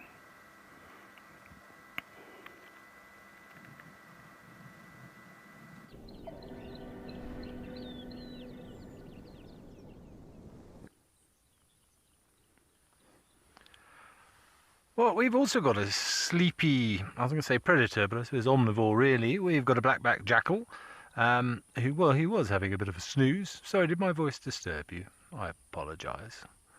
Beautiful, sleek features on this jackal. We've found a nice shady spot. So this is one of the areas where we have seen quite a few jackal puppies. This is one of the breeding pair here. We have seen 5 individual pups in this area, but this is the only jackal within view at the moment. I have no doubt the others are here somewhere, probably sheltering in the shade. But you can see this one's just having a nice dozy afternoon, probably revelling in the fact that it's a nice warm afternoon after last night's chaos and the soaking that they would have got overnight and up till lunchtime today. But as is often the case with these jackals, you can see, and this always happens, you feel a bit bad for them. You can see they really want to sleep, but they're so hyper alert, those big conical satellite dish ears that moving around, constantly picking up stimulus or stimuli, that makes it very difficult, I think, for them to drown out that ambient noise. I always wonder, sort of, when it gets windy, how are they not deafened by the sound of the rustling vegetation? And I was trying to do a little bit of research into that. I wondered whether it was maybe all the hairs in the ears that help to diffuse those sounds. But it seems that actually plays minimal roles, and it's actually all to do with the structure of the ear itself and that ability to triangulate and block out noise, just like we can. If you live next to a busy road or a train line, very soon your brain sort of blocks out that white noise. You become accustomed to it, it is no longer a danger, and you can just sort of tune it out. But it is very cute, isn't it? It's just the way they're flopping down, but he rarely has the head down for longer than sort of 10 or 15 seconds before some movement or a an annoying fly or something disturbs. You see, look, head pops up again. What was that? What was that noise? Is it food? Is it danger? Is it one of my pesky pups coming too close? Let's hope he gets a good rest.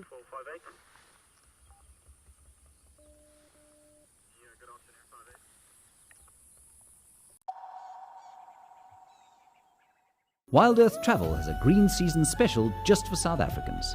Explore Botswana's Okavango, a remarkable mosaic of delta and savanna teeming with wildlife. Stay in elegant, luxurious tented camps deeply connected to the wilderness. Discover the Okavango on exciting game drives and tranquil boat journeys. Share stories beneath the stars, remembering what it means to safari through Africa's wild south. Wild Earth Travel. We're waiting for your call. Even a hyena coming into the action as well now. Oh my word! She's stalking the hyena now. Leopard, hyena, lion, all together in one shot. Oh! Whoa!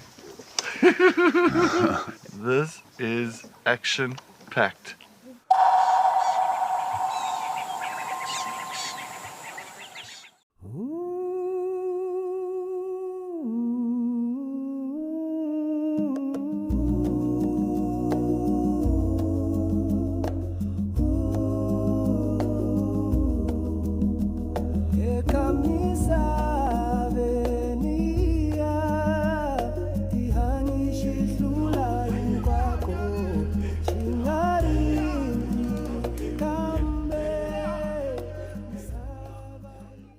Join our expert guides at dawn for a live, immersive safari as the bush comes to life.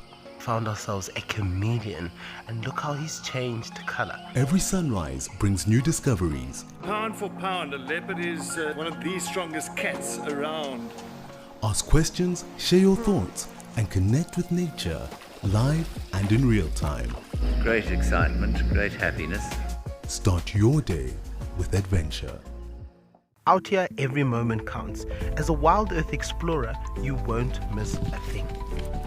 Watch the Wild Earth channel ad-free 24/7 and rewind if you want to catch something again. Enjoy behind-the-scenes videos, fireside chats, and early access to travel offers. It's the best way to stay connected and be part of the Wild Earth family.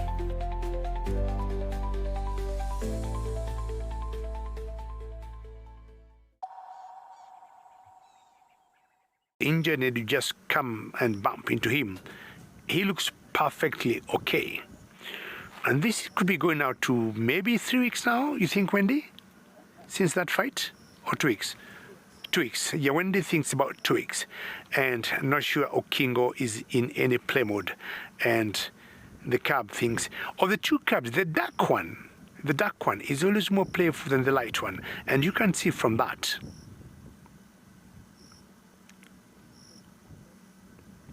And in general, the dark one will always initiate the plays, while the light one is a little bit reserved, a little bit, slow to committing play. And now, having known the two of them, boys, and I'm not sure Jared had requested you from your last screenshots, what the viewers thought, that these are two boys, and if that will be the case, then we need to identify them. So the one that is on your far or to the left of your screen, to me, is always the initiator of play, and not the one you're seeing now.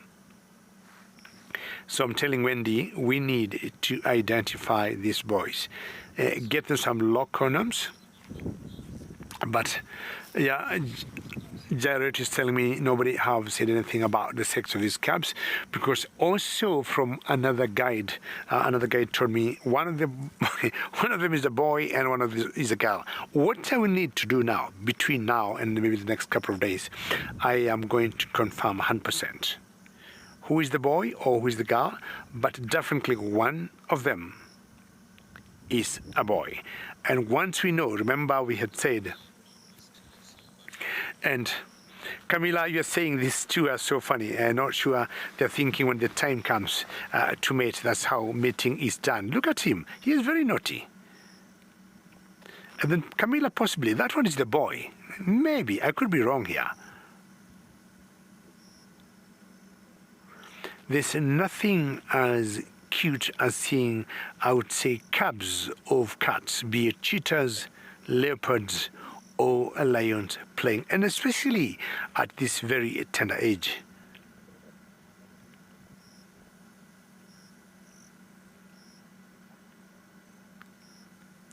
So the female you see to your left, that's their mother, and her mother, or their mother, is called Kaleo. Excuse me. I was stood by Wendy on camera. They had a kill 2 days ago. So they're doing pretty fine. If you look at the belly of Kaleo, you can tell she's in good shape. And maybe she can go another maybe 2 or 3 days before another hunt. The cubs, by virtue of their play mood or the energy they got, and also looking at them physically, they are also in very good shape and spirit. So you notice the one closer to your camera, or to your lens, to your screen rather, is more playful, who have always thought that should be their boy. But again, as I say, the next couple of days I'll tell you 100% who the boy is, who the girl is, or both of them are two boys, and then we'll be thinking on how to ID them before long. Well, my male lions here don't seem to be doing much. As I told you, I've got 3 males, and the 2 identified were, Okingo and Jojo. One still I cannot identify. Duckman lover, don't go far. Wait for Moja Moja. But in the meantime, to James, southeast of the Mara.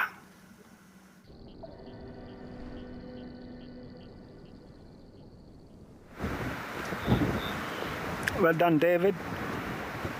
Our sleeping lion has now woken up. He thinks that it's going to rain. There's a storm coming and it's so windy. And actually, what we thought is a very dead, rotten hippo seems to be just drying up from the outside, but still there's a lot to eat for him. He woke up and didn't even drink water. He came straight to that old hippo, and now he's just devouring it. Lions are known to eat 40% of their body weight, but now here we are talking about tons of meat. He's not even in a hurry because they're just with his brother there, eating in tons. I think he does enjoy these hippo carcass. He's going to work hard to get it out of the water for him to enjoy. As much of the chunk is under the water, which is still an advantage because the meat will stay fresh for longer compared to when it's exposed in the hot, scorching sun.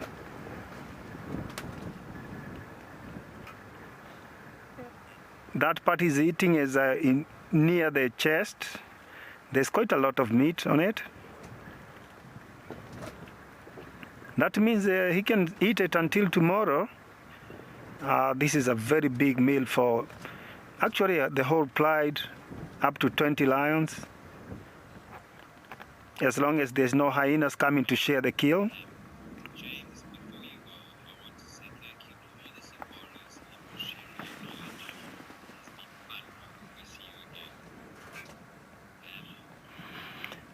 And it was a real pleasure to have you with us.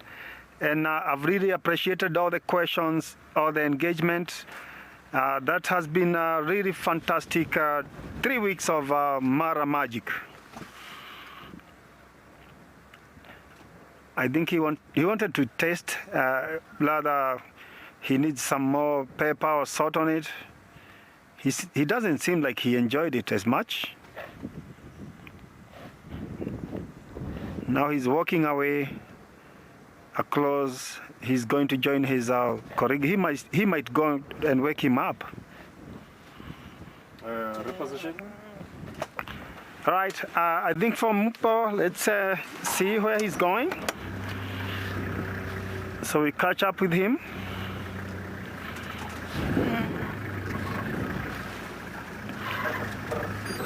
this is a big meal that can go on and on and on and on. And meanwhile, I'll hand you over to Ben as I reposition and enjoy the jackal sighting.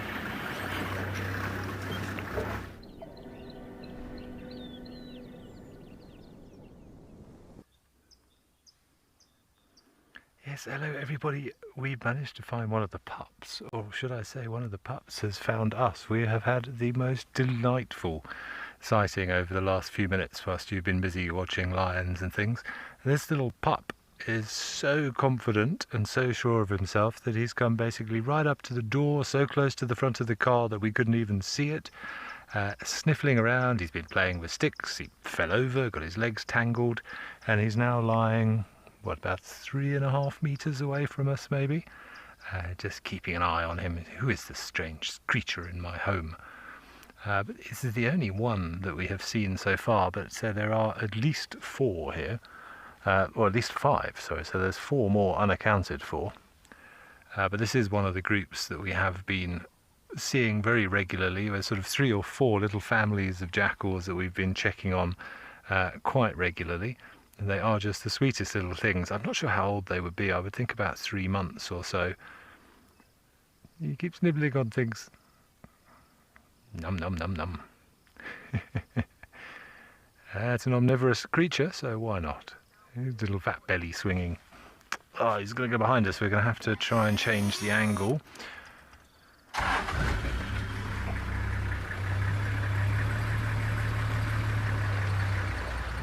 Nothing behind me, Bibo. Canine gull, not that I know of. I don't think so. I've never heard of it.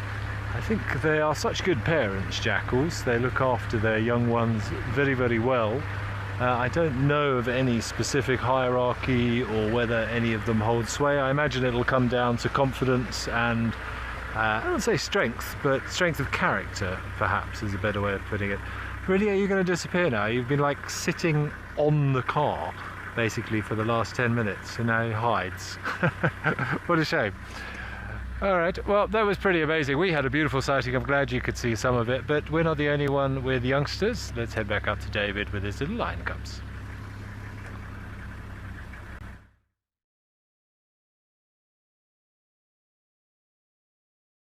Cubs have not disappeared, but what they're doing, they're getting more playful and they're playing with the tail of Okingo. Now, you all know about the 6 T-boys. Sometimes when we include the 7th one called Vuli, we talk of the 7 T-boys. I have not been able to tell 100% who the father of these T-boys are. I mean, these 2 cubs of Kaleo are. And every time I have noticed, if Zuri, one of the T-boys, gets close to these cubs, Kaleo gets very uncomfortable and she growls at him. If Jojo does the same, she is not comfortable at all. If Otipo does the same, she is not. I'm not sure of Vuli and of Kiongozi. Kiongozi definitely is out of the equation. Kiongozi, I don't think he has been seen mating, and of course he's a lot young. As much as he's sexually mature, he's about 3 years and a few months. But maybe, and just maybe for the very first time, I might lean to think possibly the father of these 2 cubs is Okingo. And that's him there. And Kaleo, the mother of these cubs, is just about 1 meter away. And she is flat asleep. When I mean flat asleep, she is 180 degrees. And Wendy will show you, she is not bothered. And she is feeling very comfortable, her cubs playing with this particular T-boy. Janine, I do not know, but I'm thinking possibly when the mother trusts a male, with her cubs, there could be a possibility, maybe, naturally or biologically, this could be their father. But again, as I said, I could be very wrong.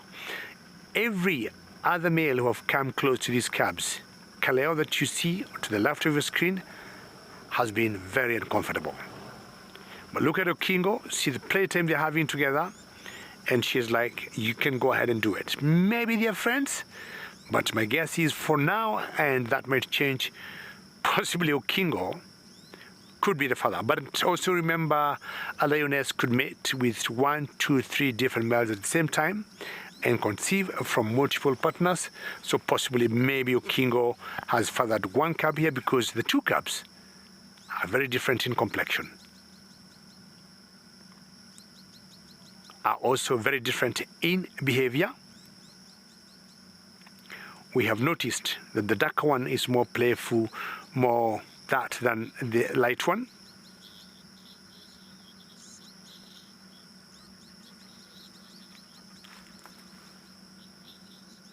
Matthews, I would agree with you. Not sure what Vuli has been thinking, but not once we have seen Vuli and Kiongozi. And you know they're very good friends. And Matthews, you have heard me mentioned saying before, but I'm going to say it again maybe tomorrow or the day after, that Kiongozi is an uncle to most of these T-boys here. So they need to respect him. He's an uncle to these other T-boys here.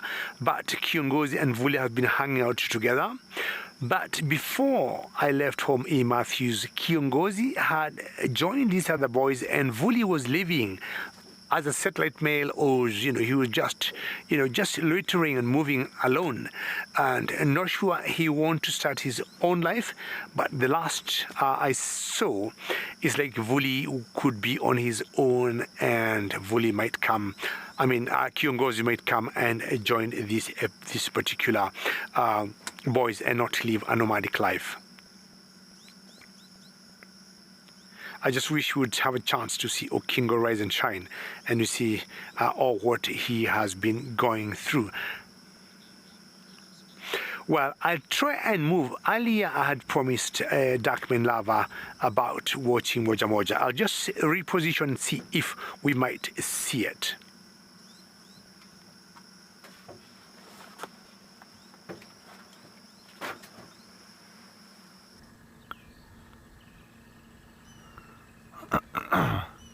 Alright, so we got Sibui here.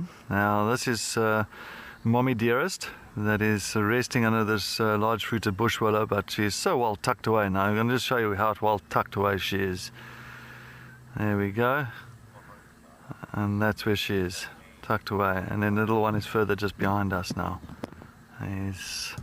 He's resting up in the tree. There he is. Well, he's there. There you can see his tail hanging from the tree. There he is. He's just loving life. So yes, as I said, she's moving. She's got a kill as well, but we won't show you a kill because it's also there's no view on it. Only I can really see it. Oh, flies! You can now see the Sibui, that beautiful pink nose of hers. Yeah, Tulani, you come another 50 meters and you're going west. Yeah, there's 2 marula trees. The Mantuan is Pazulu, the one marula, and then Sibui is lying under bush willow. Yeah.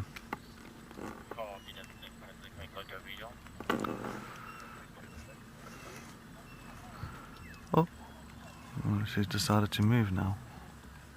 Alright, I'll have to go a little bit forward here. Sorry, this.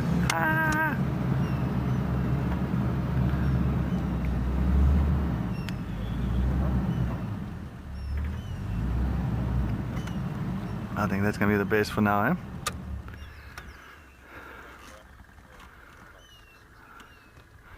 I get that. Sorry, Jared, I wasn't paying attention there. Go again.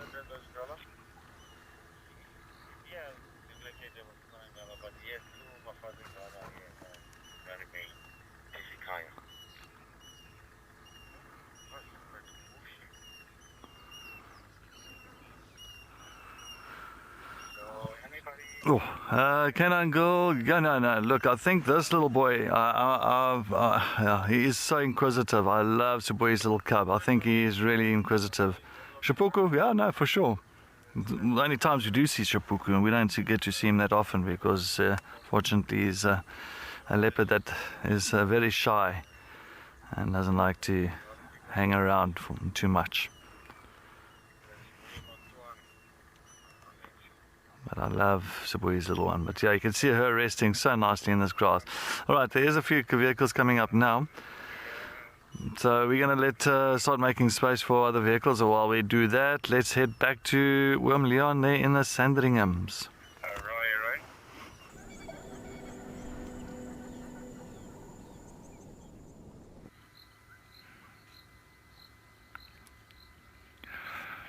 Welcome. Well, luckily, for a change, the bird stayed long enough for us to show you.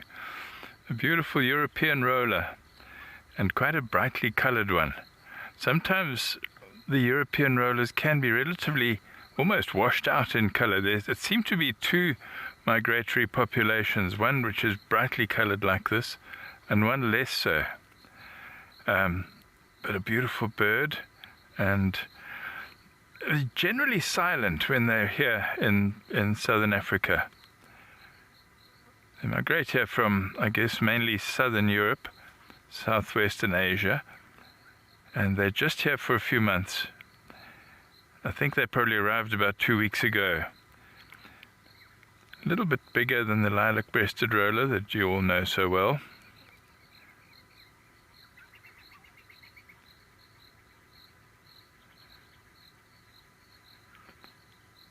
I find the lilac-breasted roller quite an unpleasant bird, although it's strikingly beautiful.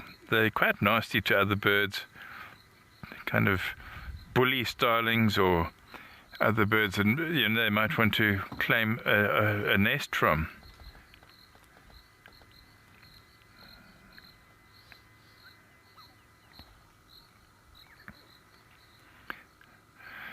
Okay. Good to know that, bird's eye. Well done. Adding to your list. I actually don't know what my life bird list number is. I have a rough idea, but I'm not one who keeps a terribly accurate record. I like to enjoy the birds and appreciate them and watch them, but rather than... Yeah, I think, it was your 127, a list from sightings on Wild Earth. Right, we are going to continue, and we'll send you over to Ben, who's off the vehicle at the moment.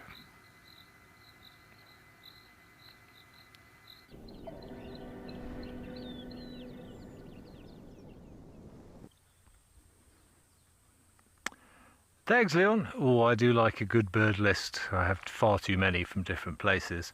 But if the rain does one thing, it brings out all the interesting little things. And right in front of me here on this little verbena purple flower, we have one of the blister beetles. Now, we often show you what's called the CMR beetle, which looks similar, but this is a different species. This is called a spotted blister beetle, but still has the same characteristics. You can see the bright contrasting colours. Yellow and black makes you think of wasps and bees and things that sting or bite, and these do, as the name suggests, have a rather nasty chemical defence, a chemical called cantharidin, which can indeed blister the skin, but has also been used medicinally.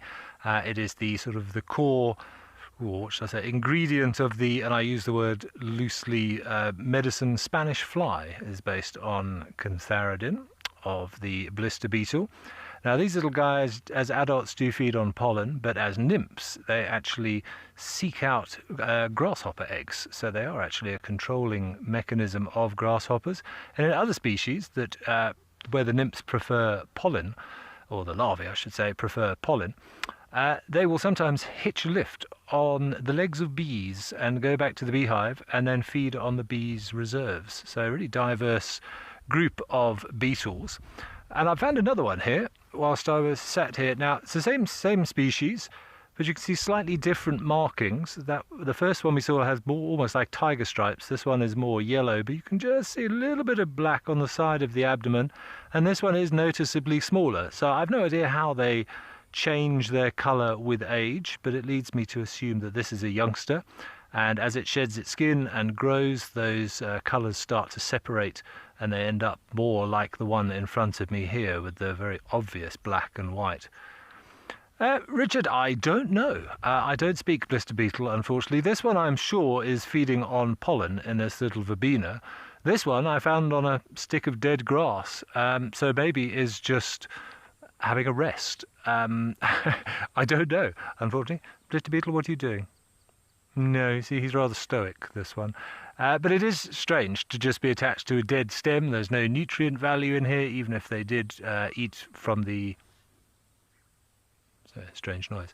Even if they were sucking sort of xylem or, food from the plant, there is nothing to be had in this dead piece of grass. So it actually looks as if it's almost got its face attached to this. So I don't know what he's doing. I'm going to go out on a limb and say he's having a rest. Maybe he had a busy night last night with the storm as well. But really awesome to see the interesting diversity we have, particularly after the rains, and I'm sure we'll find some other interesting bugs over the coming, or beetles, over the coming days. Let us head back to Leon and see what he's doing now.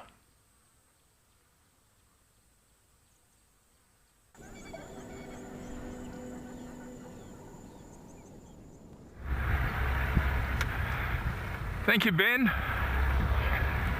We went into the area where we had a number of lions this morning that were lying on a rock. I didn't expect them to still be on the rock because it's been warm, actually almost hot today, so imagine they would have probably moved to the shade somewhere.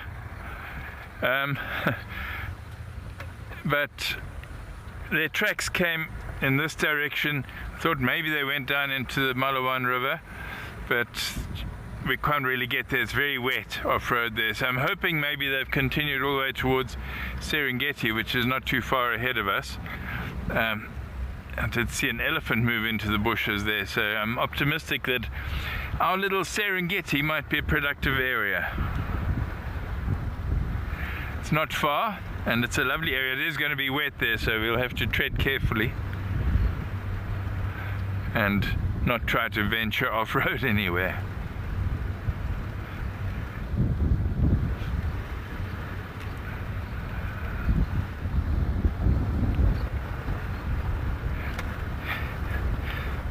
Thanks, Nikki. Yeah, if I don't get lost. I love walking in the bush, and usually I don't get lost. I used to when I was a young guy. My sense of direction was not the best. But so what if you get lost? The only thing was finding that, oh, there's some elephant coming out towards us soon. I'm hoping we're going to turn off the road shortly. I think we might have some elephants coming towards Serengeti.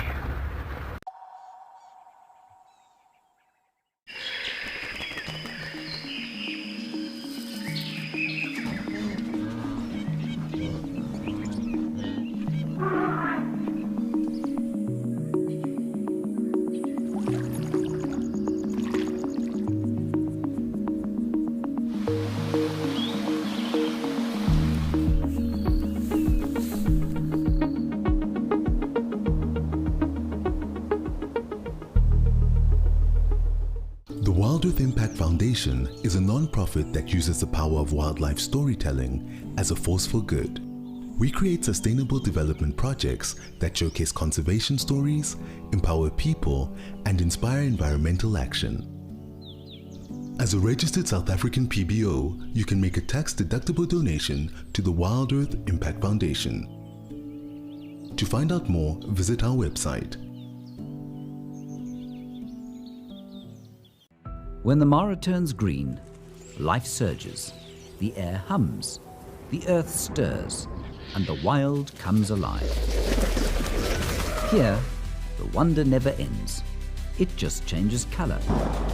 Every storm, every sunrise, every sweeping vista is an expression of wild magic. Visit the Masai Mara. Experience the magic. Join our expert guides at dawn for a live, immersive safari as the bush comes to life. Found ourselves a chameleon, and look how he's changed color. Every sunrise brings new discoveries. Pound for pound, a leopard is one of the strongest cats around. Ask questions, share your thoughts, and connect with nature, live and in real time. Great excitement, great happiness. Start your day with adventure.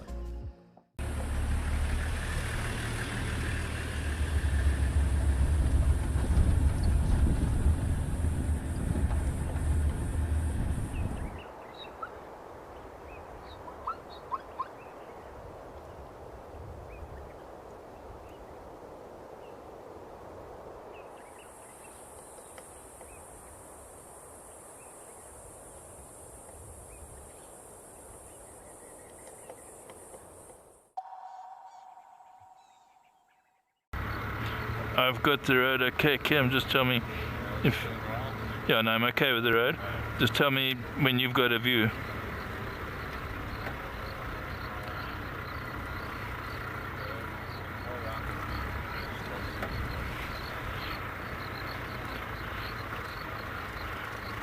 A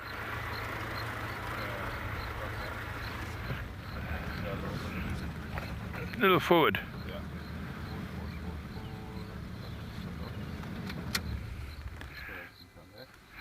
There we have him. At last.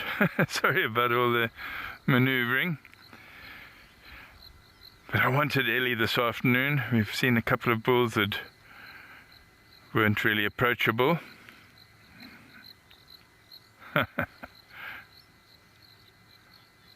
Looks like a nice, relaxed, middle-aged bull. Talking about middle-aged bulls, it's rather sad to see the old bull in Amboseli, Craig, that massive tusker, passed away. I'm going to move forward a meter or two. I think it was yesterday. And I believe he was 54. Absolutely magnificent bull and highly, highly relaxed.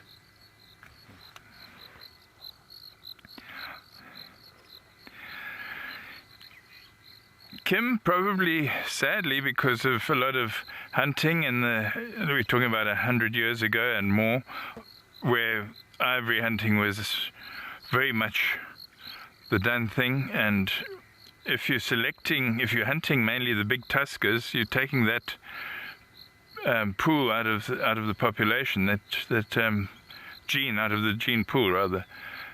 Although usually when an elephant is a big tusker, he's lived long enough to produce a lot of offspring which will have inherited that gene. But yeah, consistent and repetitive hunting of big tuskers. Some of them don't get to reach that old age. You know, they're taken out as big bulls.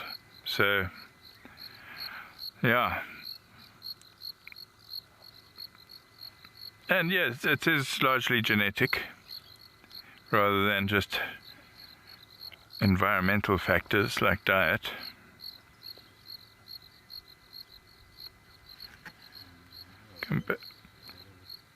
There we go. Show us your face. What's your name? There's something about relaxed elephant bulls that really calm me and give me a feeling of good peace and goodwill, basically. It's not particularly, as I said, probably middle-aged, so meaning about 30 something.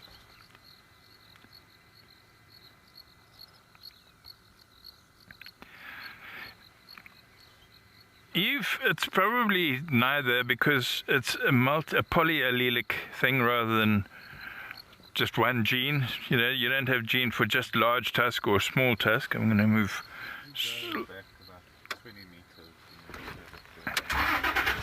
You know, some characteristics are controlled just by a single gene, some by multiple genes. Tusk size, hair color.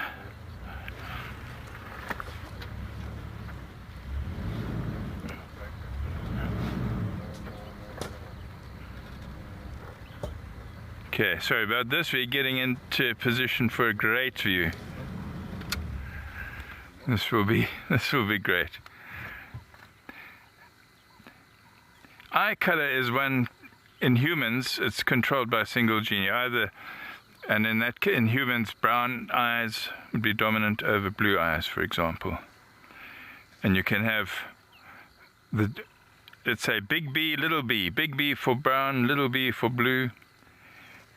And if it has both little b's, then it will be blue eyes. Sorry, I should be showing you on a chart or something, on a piece of paper. But yeah, tusk size, it's not just big or small. It's multiple genes that control it. I don't feel I've answered that question very well. I mean, I know what I want to say, but it's not a single gene, it's multiple genes.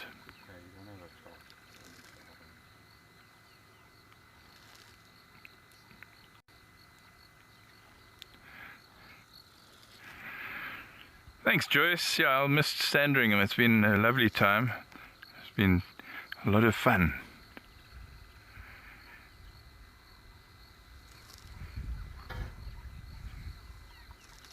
Can hear a woodpecker tapping softly in the background. I think it's probably a cardinal woodpecker. This elephant is so chilled, but he keeps hiding. Not on purpose, he's just being obscured by vegetation. But I think potential is good for a little later. We might have him out in the open again.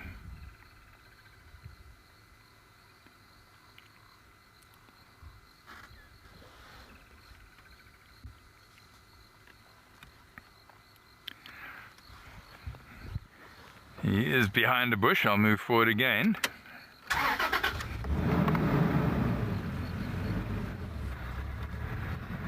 Get right around these bushes. We should have a possible good one again, eh?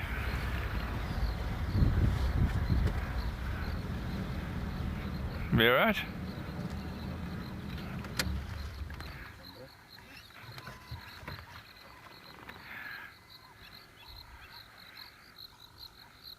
I'm hearing a hammerkop flying by.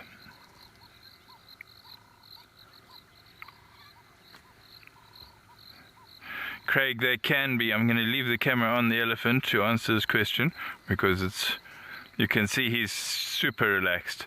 But they can be very skittish, sometimes quite aggressive. You can normally tell from the body language of an elephant, even from a long distance, off what his or her disposition is likely to be.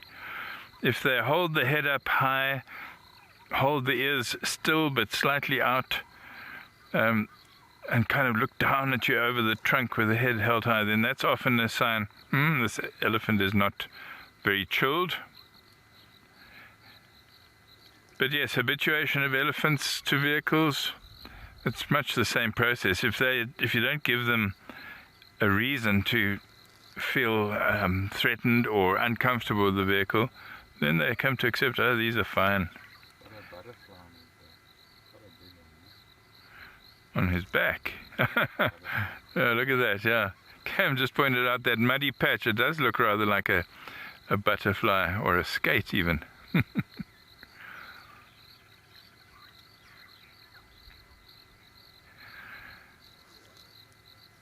Nice to see you not breaking trees. This is good. This time of the year you shouldn't be breaking trees. We had a naughty one breaking trees the other day.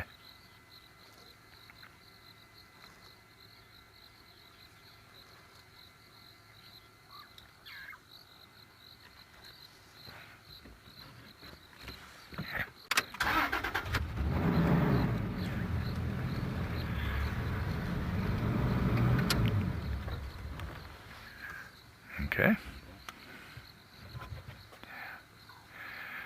Little Gowrie is a lovely part of the northern Sabi Sand, and Cedric's there right now. Let's go and see what he's doing on Little Gowrie, what he's got for us.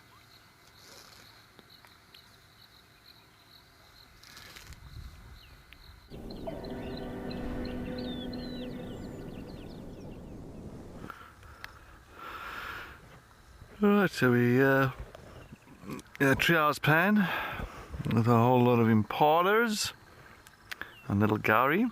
They're all just milling around, oblivious of the danger that is lurking in the drainage line just behind us in the Molawati.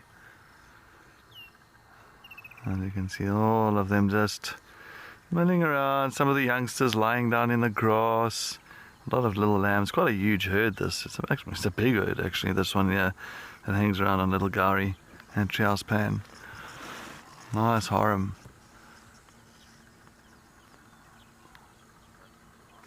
I think they can feel a little bit safe for the time being. It's a little bit warm. But once it starts cooling down, they know that they have to start becoming a little bit more vigilant on predators that's going to be roaming in this area.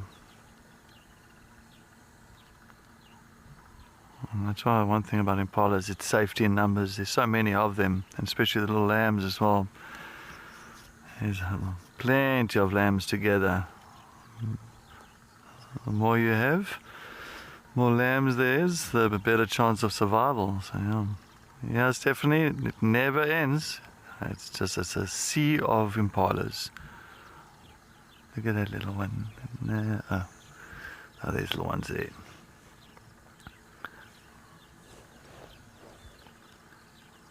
Little one walking there with mum. This time of the year, just like Sibuya's got that impala lamb kill stashed under the bushes.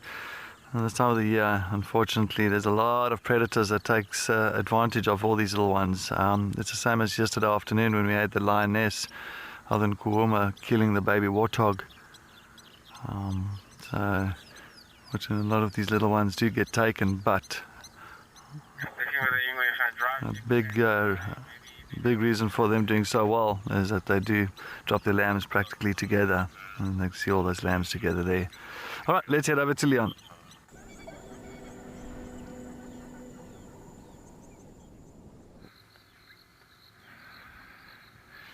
Welcome back, and we're enjoying the company of this guy. He is so chilled.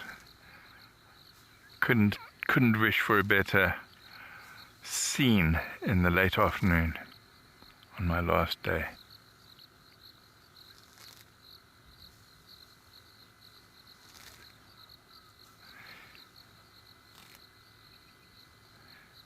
We're pretty close. 5, 6 meters, 7 meters.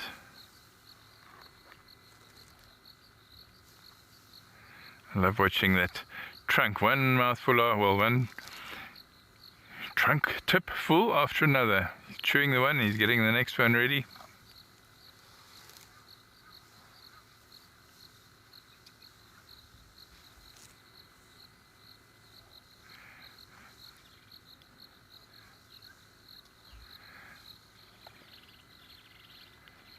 Can hear some woodland kingfishers in the background.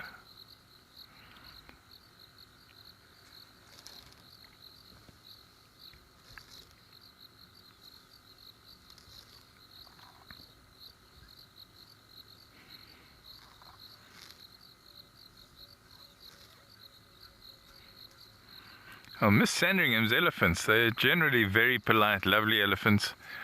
One of them one day gave us a hard time.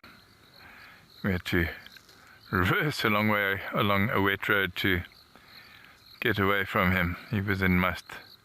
But must does not mean they're always going to be aggressive. I've known many bulls in full must to remain totally calm, and I'm sure that magnificent one, Craig, in the Amboseli, was at all times highly relaxed. He was renowned for that. He had a reputation of being a real gentle elephant. He obviously received a lot of exposure. A lot of people came from all over the world to photograph him.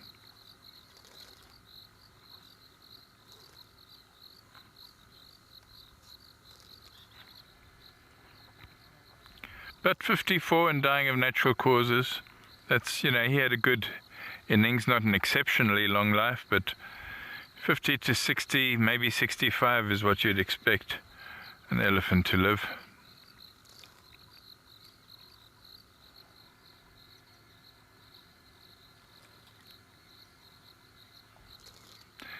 We're going to send you to Ben, see what's happening there in Mabula right now.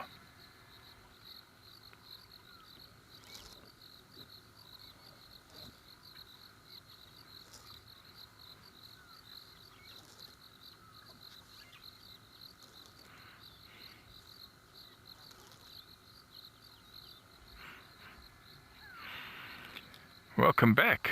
Hope Ben's okay. Sorry about losing him there.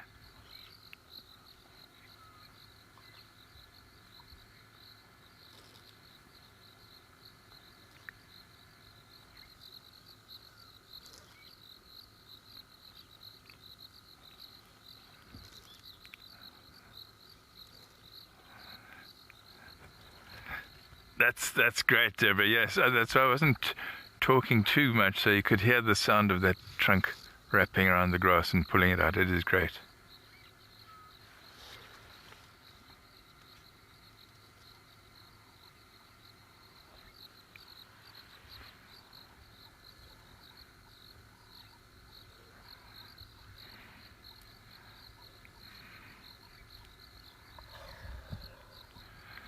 You probably heard that too. Came from under his tail.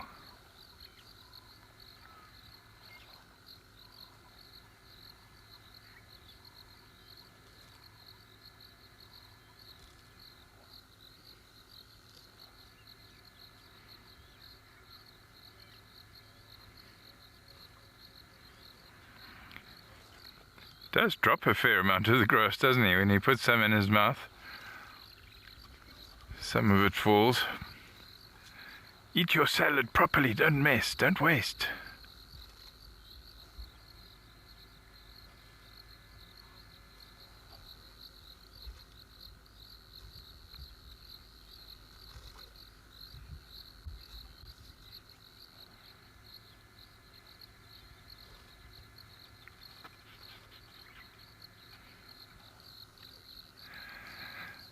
Okay, it sounds like Ben is ready for us.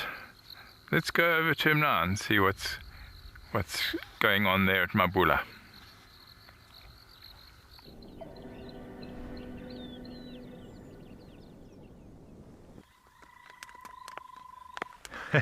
Yeah, welcome back everybody. Just as the first raindrops start to fall as well, we were just coming past the dam again and couldn't help but notice the crocodile has made its way over to this poor wildebeest, and we also noticed that the wildebeest is now lacking a back lower leg, as you can see. So evidently they have been feeding on it, but it seems sporadically. We're kind of hoping that this one is going to take a chunk out, but at the moment he seems to be happy just sort of eyeing up his meal. But as we came past, we just saw the crocodile motioning through the water and heading in the direction, so we thought we'd hang around and see whether or not he was actually going to feed. But that loss of limb there is very sort of characteristic of how we would expect the crocodile to be feeding. Grabbing hold of a limb, twisting, spinning that body around because he's unable to shear through the meat and the bone himself. Just grab and twist and basically wrench the limb off, which is pretty horrific, it has to be said. But they will swallow everything. Skin, bone, fur, it doesn't really matter, and they have an incredibly acidic digestive system. You're looking at a pH of about 1.5, if I remember correctly. So, I mean, that's like battery acid, and it will just dissolve pretty much anything that goes into the stomach. And if you ever did or were to see crocodile, do you call it scat? I'm trying to think what you would call it. Crocodile poop. I'm going to go with poop. When it comes out, it's very similar to the spotted hyenas because of their way of digesting bone. So it's this sort of green, pasty texture when it comes out. And then just like the hyena, as it oxidizes and dries out in the sun, it will go chalky white because of all the calcium there. But so one of the most acidic stomachs in all of the animal kingdom. We were talking the other day just of the pinnacle of evolution, proven by the fact that it hasn't changed for many, many millions of years, hundreds of millions of years, in fact. But they don't do anything in a hurry, crocodiles. You can see, I mean, this one is like got his nose pretty much hard up against this wildebeest, but hasn't actually chosen to feed as of yet. We saw a little bit of movement in the carcass, as if maybe it was having a nibble on something under the water.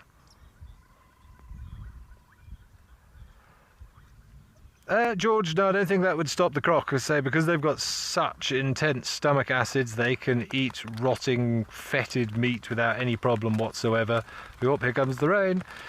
They can deal with that, and that stomach acid is so strong that it will deal with any pathogens or diseases and things that might otherwise you and I would struggle with, certainly. But we do have quite a few grey clouds above us. We were thinking it was such a lovely start to the afternoon. We haven't had a mixed bag of weather over the last 24 hours. It's not quite as intimidating as it was yesterday, but definitely some grey clouds above us now, and a little bit of thunder and lightning. I can see more rain in the distance, but more water for the waterberg. Okay, I think we better go and try and find some shelter just in case. Let's send you over to Cedric.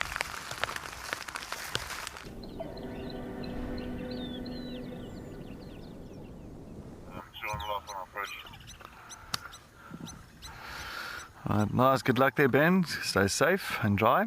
Oh, we've got nice Egyptian geese. I'm trying to figure out how many goslings have we got still left there. What, 7? 1, 2, 3, 4, 5. Why are they shouting, these impalas? 5. There's no 5.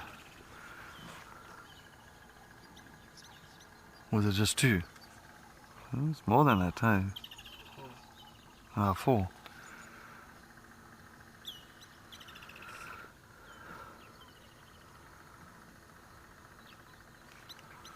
Oh, it's nice just to sit back. Just watch all these animals coming down. Oh, the blacksmith lapping, getting a little bit of a scolding there by that adult Egyptian geese.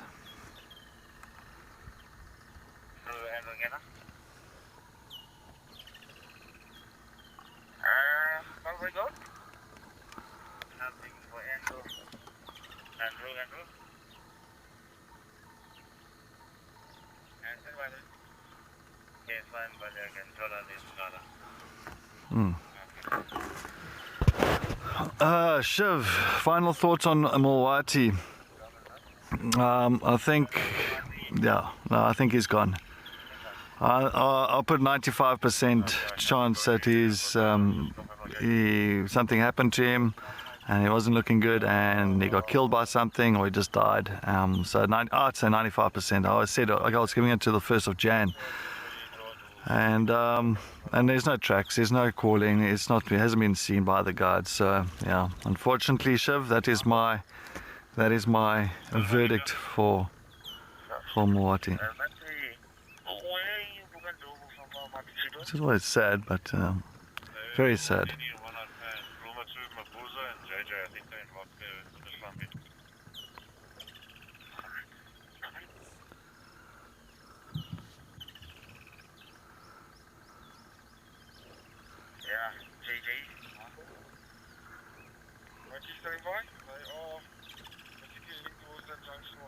Well, that's life, that's how it goes, old out, young in, and it's just a change of genes, change of just the change again, and we've got a young male coming in this area. He'll be at the side again for the next several years, holding this territory, new cubs coming through.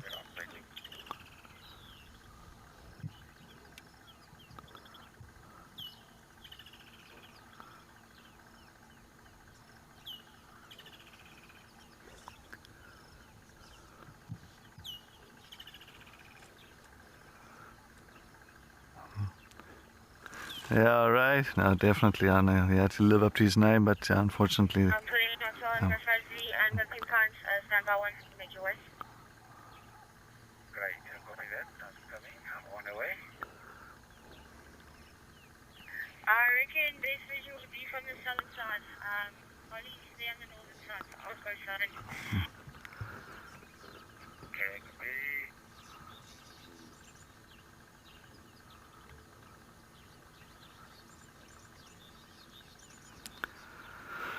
Alright, well, we're going to try and get into a sighting now. I think let's head back to Leon with that beautiful elephant.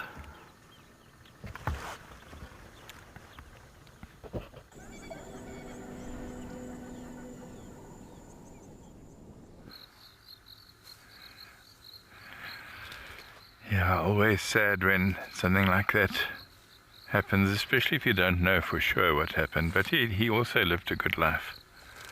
But welcome back, and we are really close.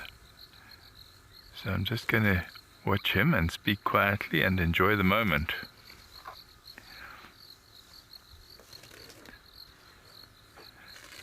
And if you want to enjoy many moments like this, then you need to plan your future so that you can.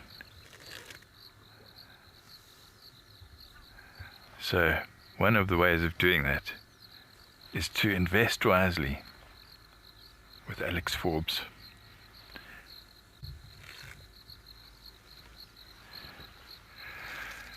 Whether it's to go to the bush or just to secure your future financially, invest with Alex Forbes and you won't regret it.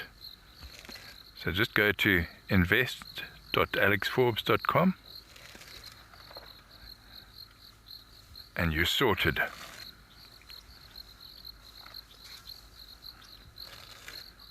An elephant with this wisdom would have done the same, I'm sure.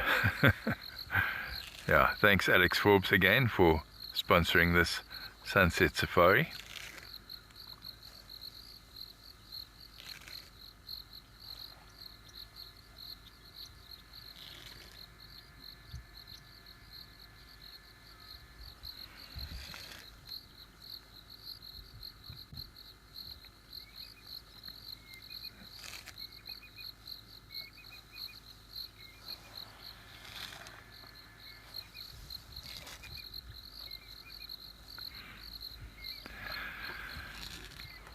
Canine girls, because they live so long, they need to, those teeth get worn, you know, a lot of the, okay, what he's eating now is not going to wear his teeth out as much as when he's eating wood, and they do eat wood, and they live long, so those teeth get worn down and they just need renewing.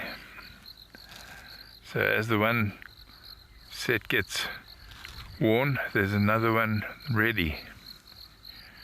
At any time, it's like a rail, and at any time there are two sets, one that is just about worn out and the next one that's coming through.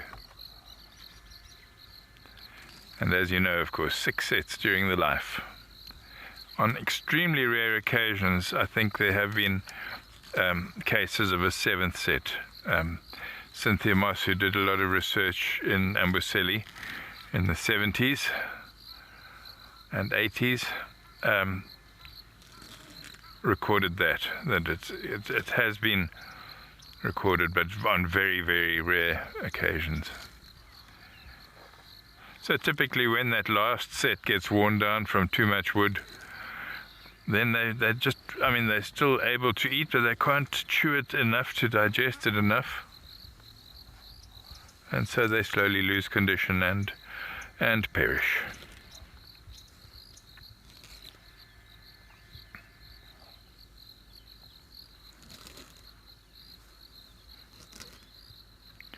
Bear in mind also that 75 to 80% of his time is spent feeding. So when you're chewing roughage, things are going to get worn down.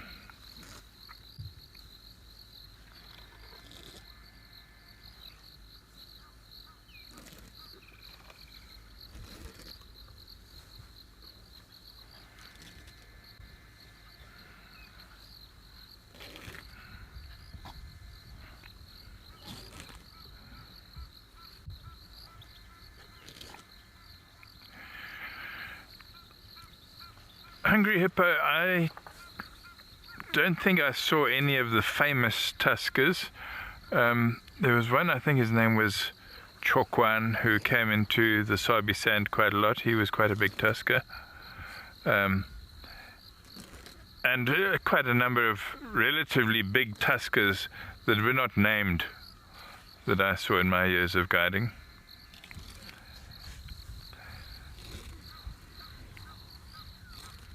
There was a book written about the 7 magnificent tuskers of the Kruger, one of which I remember was called Mafufunyani.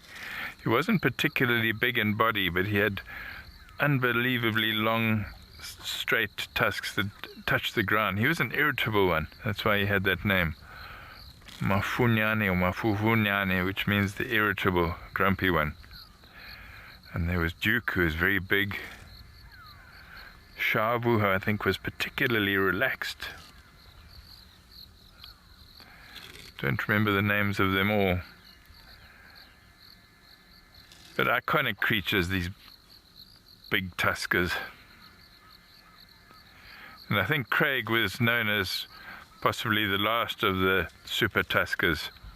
But there may be others. We actually saw a young bull here in Sandringham 2 weeks ago, who was probably only in his teens, but had really long tusks for such a young bull, and I have a feeling he could become a big tusker one day. Sorry, I wasn't talking badly about you. I was talking well about your nephew. Thank you. Sometimes they just give a little expression of mild irritation like that. That was not aggression at all. But maybe he's thinking, why are you spending so long with me? I want to eat what's under your car.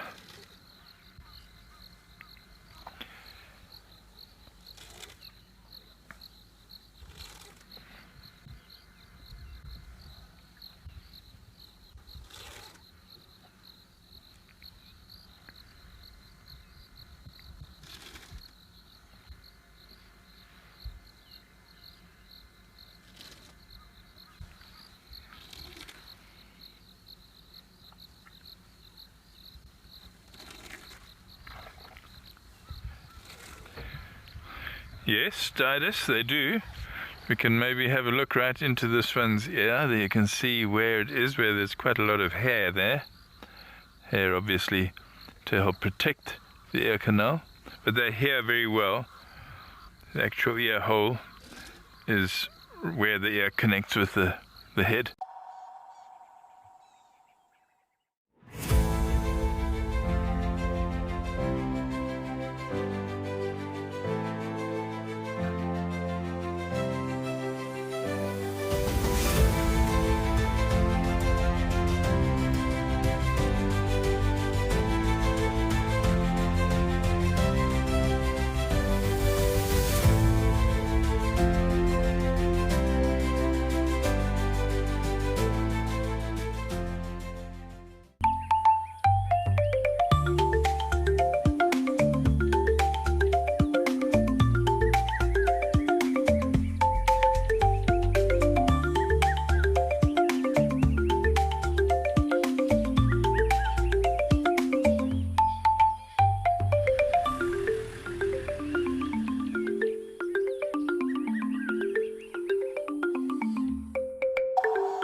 Full name is Maxine Gaines. Best part of the job, gosh, I just love everything about guiding. I love being able to observe animal behavior and animals behaving naturally. So for me, that's by far the best part of the job. And so what we do here at Wild Earth is develop those connections with the people that are viewing and maybe just light a little spark that says, you know what, I want to be involved in protecting this ecosystem. Join our expert guides at dawn for a live, immersive safari as the bush comes to life. Found ourselves a chameleon, and look how he's changed color. Every sunrise brings new discoveries. Pound for pound, a leopard is one of the strongest cats around. Ask questions, share your thoughts, and connect with nature live and in real time. Great excitement, great happiness. Start your day with adventure. Safari, wine, and waterfalls. The ultimate African adventure. Sip South Africa's finest wines. Experience a world-class safari among Africa's iconic wildlife. And stand in front of Victoria Falls, one of the natural wonders of the world. All this can be yours with Wild Earth Travel, where Africa comes alive.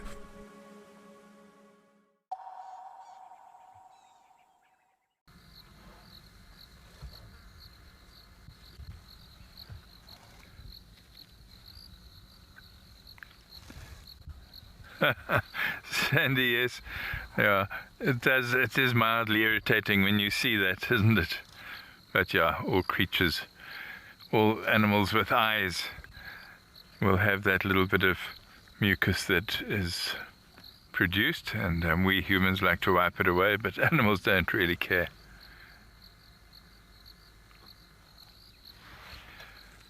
Cam, would you want me to reposition it all?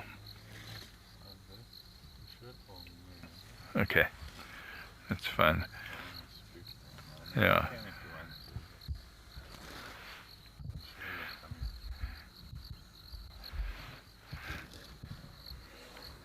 Okay.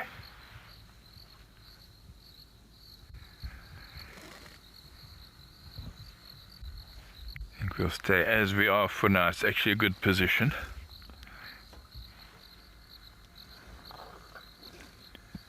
Cam is quite a contortionist. He can bend his body right around 90 degrees on his spinal axis. Maybe more, 120 degrees. And he can swing the camera a whole lot more.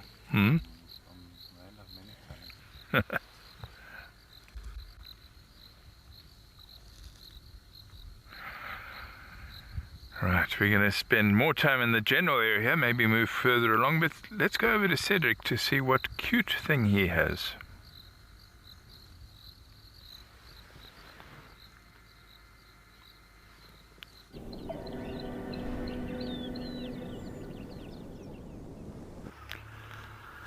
Look at this, isn't this so adorable? Little lion cubs fast asleep.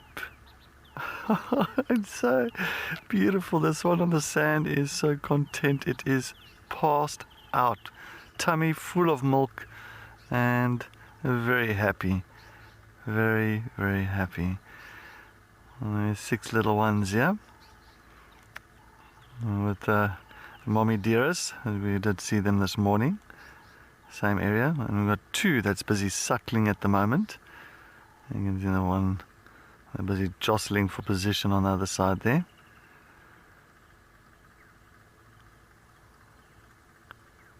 And now these little cubbies, about 2.5 months old now. Very adorable. Now, are they, I'm sure a lot of you are going to be asking, but are they all siblings? Is there 6 of them? No, some of them could be, some not. It's very confusing exactly which are siblings here. The reason for that is a lot of you have been asking today about the cubs of the Nkuhuma Pride. Now, the Nkuhuma Pride, let's start off with the first female that had 4 cubs. And that female was formerly known as Amber 2, now known as Sissy. She had 4 cubs about 4.5 months ago, and then 1 cub disappeared, and then she was left with 3. And then not long ago, the 3, for some reason, I don't know what happened, no one knows what happened, they just disappeared. They were looking a little bit thin, and they disappeared. And then another 2 females had cubs. This female, known as Little Amber, as you can see her lying down here, Little Amber, and another female known as Ridge Nose's daughter. So this female and Ridge Nose's daughter, Mialani. Mialani had 5 cubs. This female, Little Amber, had 3. So then we had 8. So we had 8 cubs of this size. Now they're about 2.5 months old. Now what happened to 2 of them, we don't know. So they are left with 6 here. So in other words, now overall 6 cubs. And then we had another female now recently, Saseka, previously known as Ridge Nose's daughter's daughter. She had 3 little ones about 4 weeks ago. Unfortunately, about 2 days ago, hyenas came in and killed the 3 youngsters. So in other words, we are just left with these 6 of the 2.5-month-old cubs. Now, out of the 6, I'm not too sure how many still belongs to Little Amber, this female that's lying on the ground here, where she's got 2 cubs suckling from her, or how many belongs to Mialani. So you understand, that's why it's very difficult to say. Look at those little ones just staring at us. And I do allo suckling, so all 6 will suckle from this female, or all 6 will suckle from any female in the pride that is producing milk. Well, look at that face. Hello. Yes. Did you enjoy that? That was nice. Some nice rich milk. Now maybe time to go and rest with the rest of the cubbies. Let's see. Oh, they're so cute. Those little legs, little paws. Oh, it's going to go into the grass. I was like, no. There we go. Found a nice little spot there.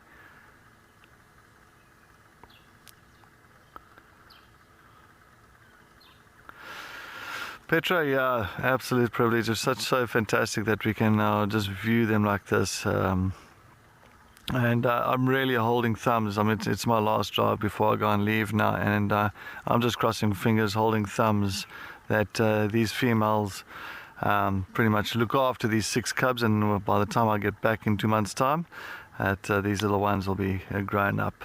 So, yeah, crossing fingers. But I'll definitely keep one eye fixed on Wild Earth while I'm on leave. Always do.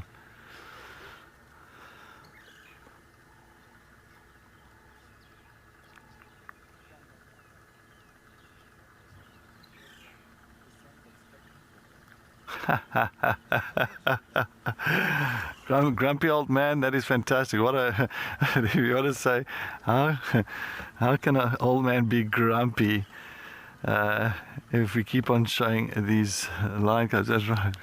Yeah, keep on showing these beautiful sightings and these lion cubs. Then an old man cannot be grumpy. I fully agree with you, grumpy old man.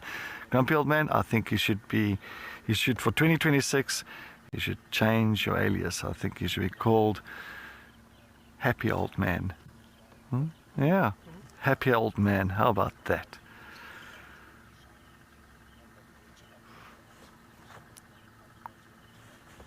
Especially when we've got little lion cubs like this around.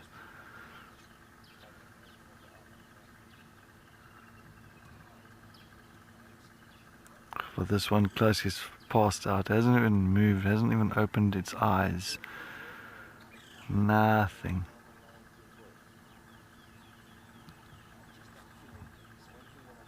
A jolly old man. There you go.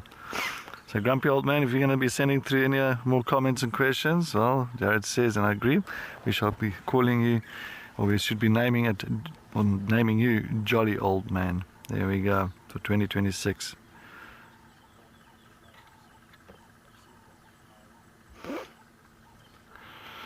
Now, I'm not too sure where the rest of the 2 females are with the 2 males on Chitwa, and that makes 3. Including this female, because there's 7. If you don't know, in Nkumo females, there's 7 females in the pride, 7 strong females. So 2's on Chitwa, 1 is here, that's 3.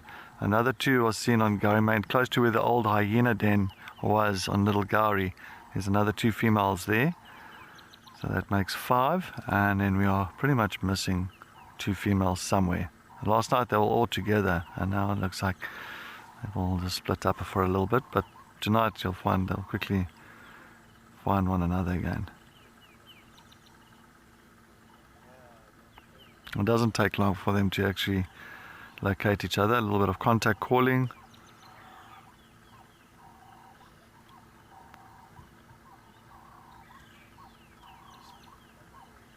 And this female hasn't really moved much today, except that little roly poly. Look at the cubs on the back now.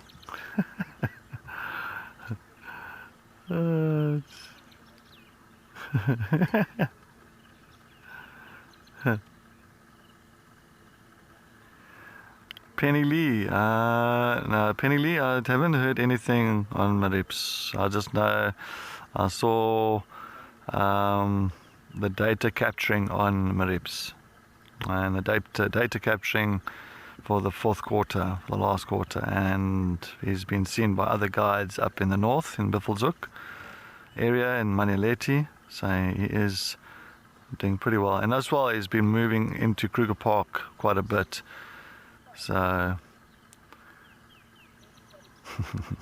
the flies are irritating there now. Yeah, feel my pain.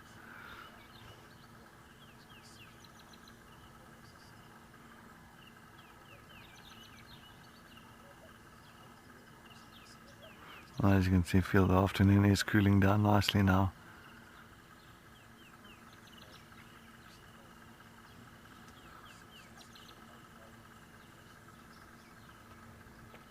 Oh.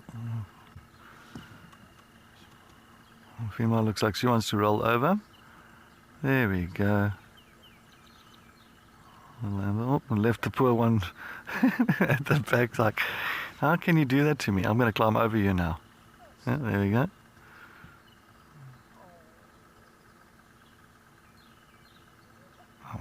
I want some more milk. Not letting it go, yeah.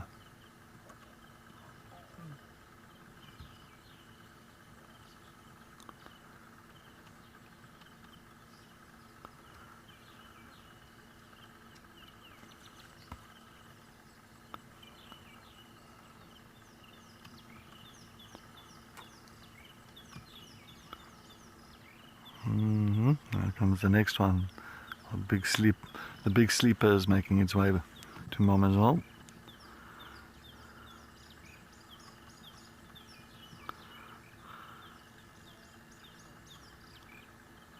Come on, Mom, I just want some affection. I just want to be groomed.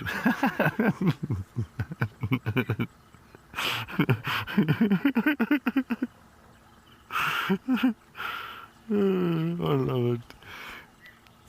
Oh, PC, this is just absolutely brilliant for this afternoon's drive. What a way to end this weekend.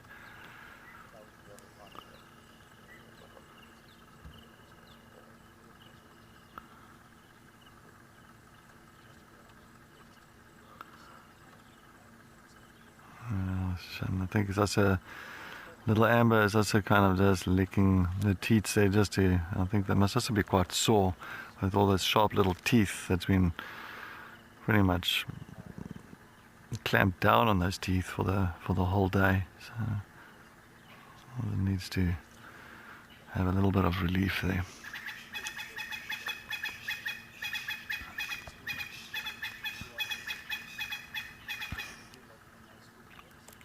The sixth one is coming as well, slowly but surely out of the bushes. Number 6. Here it comes. Watch. It's slowly but surely.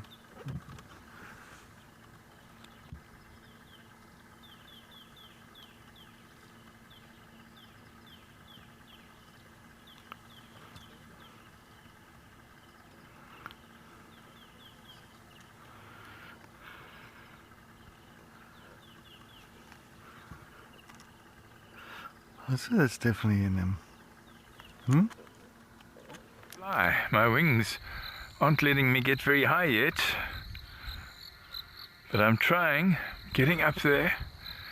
Getting up there. Did you ever, as a child, dream that you were flying? I wonder what it's like. Well, let's see. Let's get a bit higher. I'm being silly, of course. We've got the drone up and we are over a very green Serengeti. Very green, and you can see lots of water around. Getting a little higher.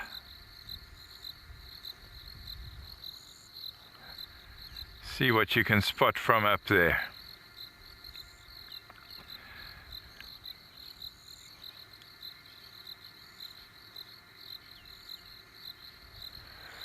Is that an elephant? There it is. Yeah. You noticed zooming with the drone camera, it's not a smooth, gradual process. It's a quick adjustment.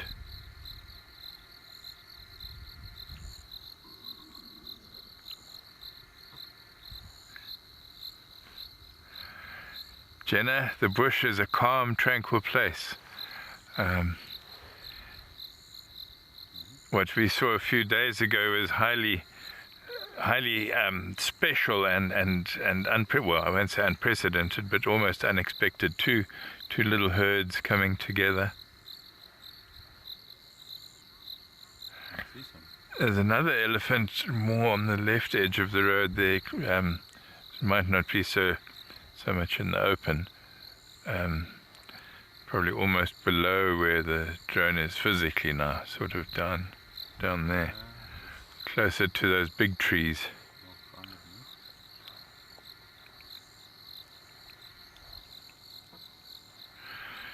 Lola, many pathways or game trails are created by animals which walk in single file, so herd animals like zebra and impala.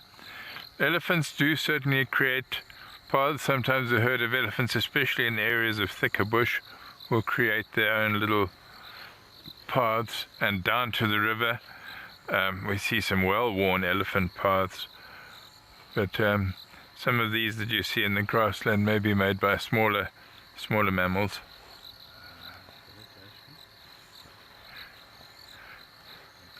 Cam's just going to see if he can find the other one with the drone. You got it.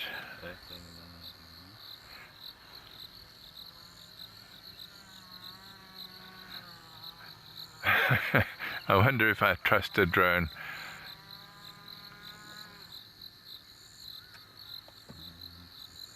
I've got another one, I don't know. Okay, let's see. There's actually a few of them. Yeah, they're quite scattered.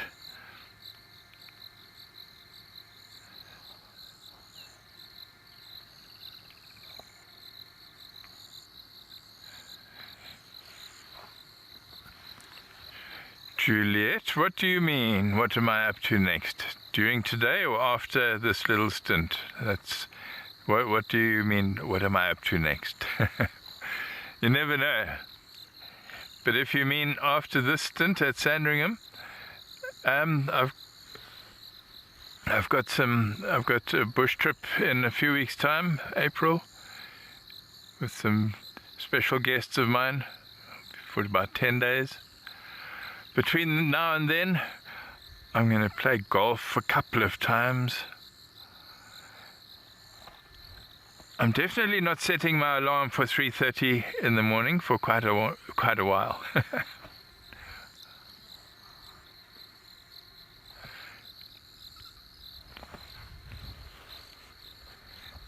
I don't know if you can still hear me. I'm hearing some beeps. But you can see what we can see, I hope. Beautiful green, lots of space, lots of food.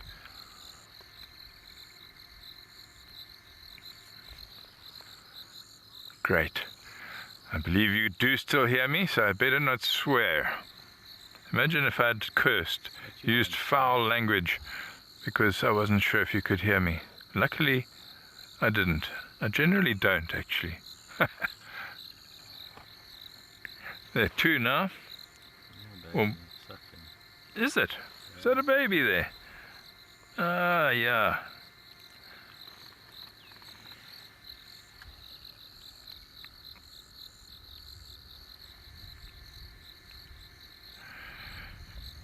And the question partly broke up. If you said, do elephants form mating pairs like cats, then if that is what you asked, they do. An elephant bull in must, when he visits a breeding herd, if he finds a female in estrus, usually he and that female in estrus will leave the herd and spend a little time together in what is known as a consort. And yeah, sometimes it's very tranquil, sometimes it's fairly stressful, and yeah, stressful or traumatic even, especially for the female if she's young and it's her first time in estrus. But that male would be particularly protective of her for that little time that they're away from the herd. Mating that I've witnessed in elephants has been a male running after a female in a herd and mounting her. And yeah, then they kind of settle down a bit. But you must read the book called Elephant Memories by Cynthia Moss. Right, while we enjoy this rather special scene from above, we're going to send you back to Cedric and the lions, see what's happening.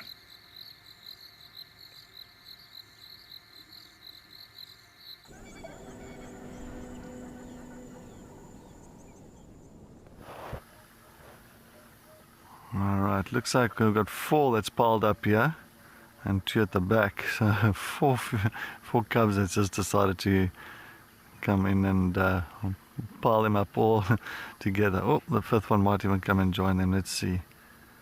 Oh, well, let's see. Oh, she heard something. Look at those ears.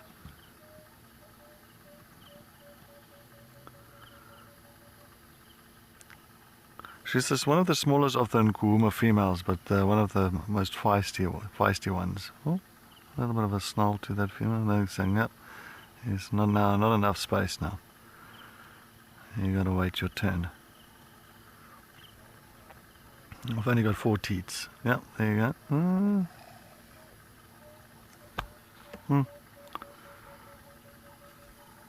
No, Jade, I did not notice that. She only got 3 teats. I can't think she's got 3 teats. Please send it through to us, and I'm sure the director will send it to me, or Jared.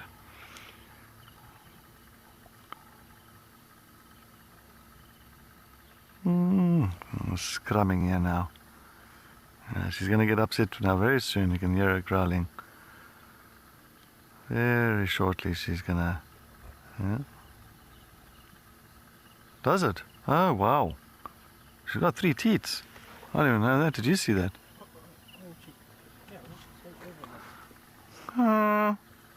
Alright, well. That is very interesting.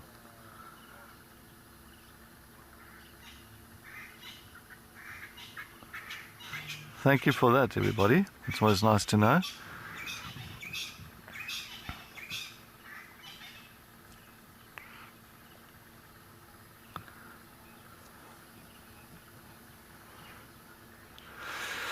Jade, yeah, it would be fantastic if Mialani comes back this side. Mialani comes back here for her cubbies here as well, just to kind of let little Amber have a little bit of a break from them. Oh wow, what? I thought maybe the 4th teat was like bitten off or ripped off or anything, but it's like she's just got a missing 4th teat. That is, I did not even notice. Thank you. Wow, I'd see, I don't look so deep. Wow. Ha. Donkey. Some of you are asking if it's Ridge-Nose's daughter or Mialani or little Amber that's actually had cubs first. Yo, it's very slim. It's very close, everybody. It's like, you know, it's difficult to say because that day we had the other 4 of Sissy's cubs. It was on a buffalo kill there on Jackie Sabi house. That's when Ridge-Nose's daughter, Mialani, disappeared with little Amber. And yeah, so we don't know if we had cubs first. It could be between 2-3 days apart. Well, she doesn't want that little one at the back. That's interesting. I think...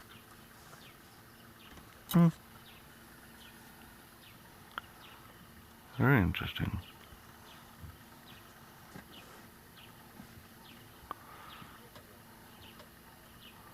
Bobby, as I said earlier, I think with those sharp little teeth, I think it does sometimes hurt to those nipples. I'm sure it does. Those teeth don't.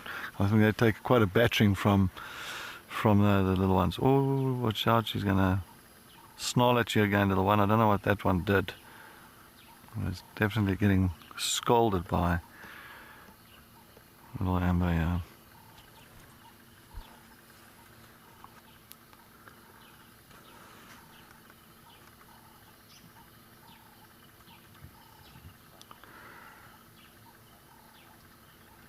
Alright, well, we're going to enjoy our last few minutes here. We have to start making our way out as we're going to be closing the sighting because we do not view them at night time at all. Oh, why are you upset with that little one? Now you groomed that one, but you're upset with that other one. Maybe the other one might belong to Mialani. Join me at Mabula Private Game Reserve from 6 to 11 May 2026 for a 5-night private safari for just 6 guests. Just incredibly exciting. Enjoy guided walks, take part in rhino conservation efforts, and explore Mabula's beautiful landscapes from open plains to rocky hills, alive with birds, animals, and vibrant plant life. At Wild Earth, we believe every story has the power to create change. That's why we've launched the Wild Earth Impact Foundation, a non-profit dedicated to conservation and social impact. By showcasing conservation stories, we can change lives, protect nature, and empower communities. We have partnered with Empowers Africa to accept tax-deductible donations from US donors. Your donation will help fund critical programs that support our mission. Join us and be part of the change. Do you want to know why impala are the most common antelope we find here in the Kruger National Park? You can ask me questions like this in real time. Our safaris are live and interactive here in the heart of Africa. Join me on SafariLIVE. Connect with nature.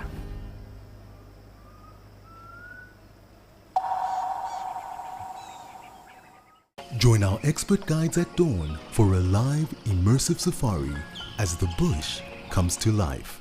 Found ourselves a chameleon, and look how he's changed color. Every sunrise brings new discoveries. Pound for pound, a leopard is one of the strongest cats around. Ask questions, share your thoughts, and connect with nature, live and in real time. Great excitement, great happiness. Start your day with adventure. If you love watching Wild Earth, here's a little tip. Become a member. You can gain access to the channel ad-free, you can rewind and re-watch sightings, and you can join our Tuesday live safaris. There's also behind the scenes videos, fireside chats, and every SafariLIVE episode, whenever you want it. It's just a better way to stay connected to nature.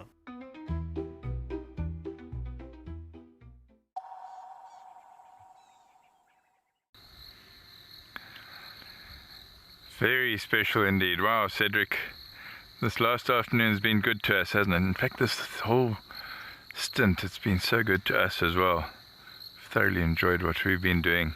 And look at this, just look at that. How beautiful. Isn't that magnificent?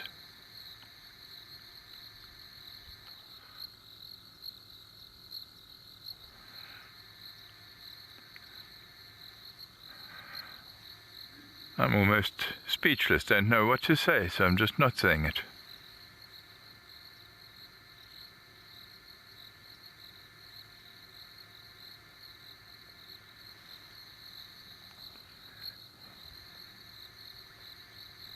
Even the mountains in the background there.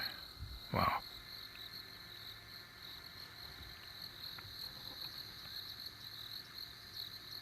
I sometimes get a bit disorientated when I'm looking, where is the drone? Which way is it looking? More elephants emerging now.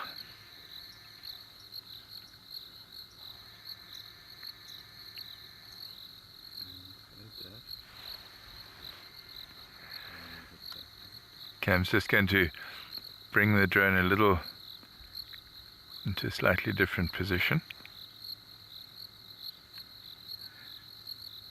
You see these walking into the clearing, Cam?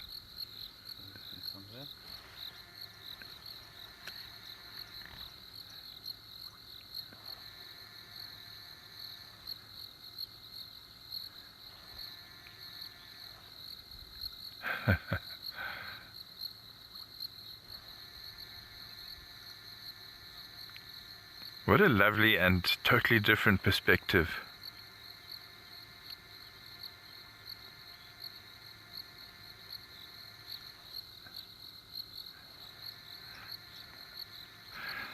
Thanks, Animal Lover. Yeah, we love seeing it like this as well. Very special.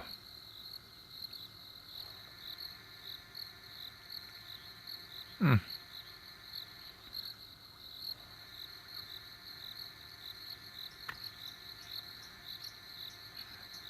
think I'm going to dream about elephants and heights tonight.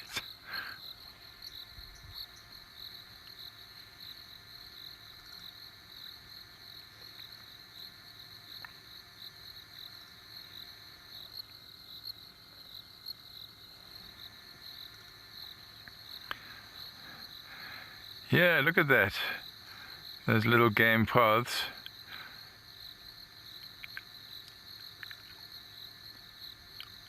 But is that made by the elephants?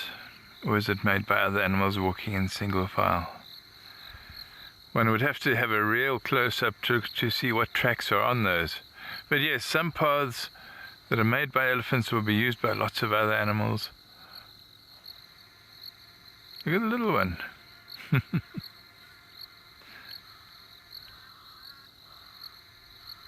Get the occasional bird flying in front of the drone camera.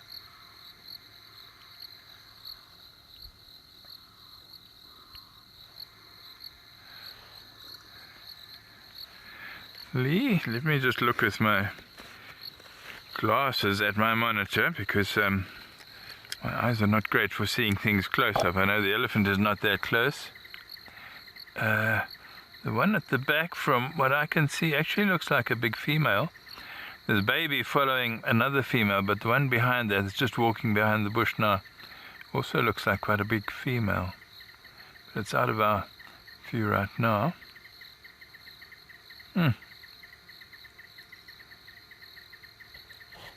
Glad we got Ellie's this afternoon. That was what I was really wishing for.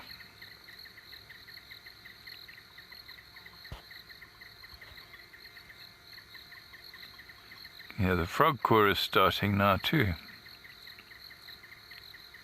They are little, Deborah. Those are two really little calves in that group.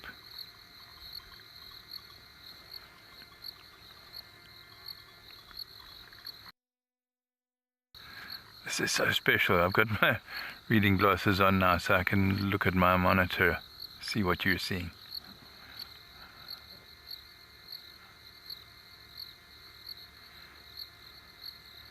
Now you can also see the different layers of tree types in there, the different colors.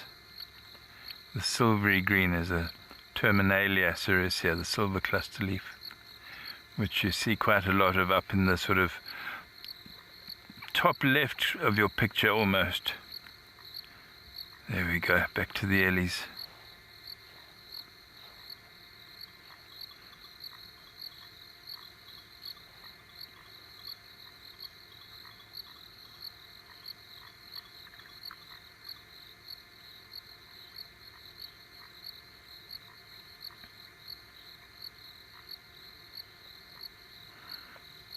Beautiful here, isn't it? Just look at that. Sometimes when you're at ground level, you don't totally appreciate the bigger picture, the beauty of it all.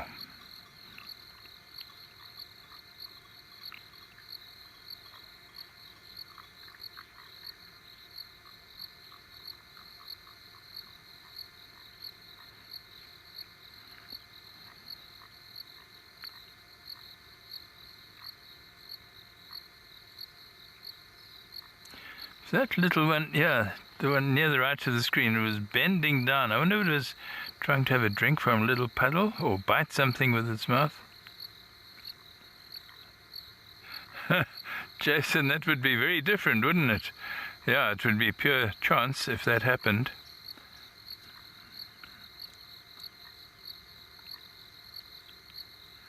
I'm loving this.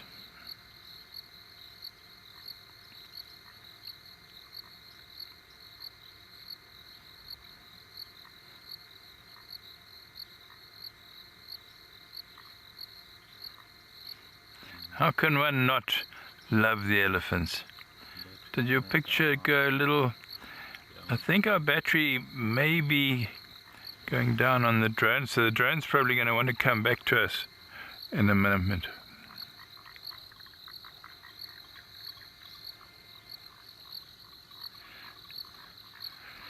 Bimla pool party from drone view. Maybe, you never know, one day that might happen. But I think our drone is getting tired and thirsty, so it's probably going to fly back to us any minute.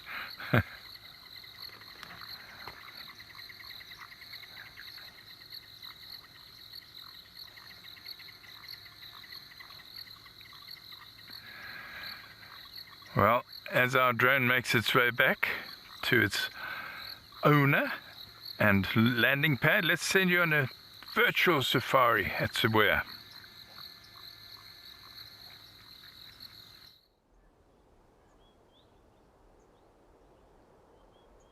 Morning everybody, it's a beautiful cold winter morning. So we're out here just enjoying the beautiful wonders of nature. And from where I'm standing, just down there, you can also see buffaloes. And looking at them, it's quite amazing. So with our buffaloes in the reserve, it's quite amazing how they normally split. The moment when the grass is starting to get dry, the herd almost like split into small groups.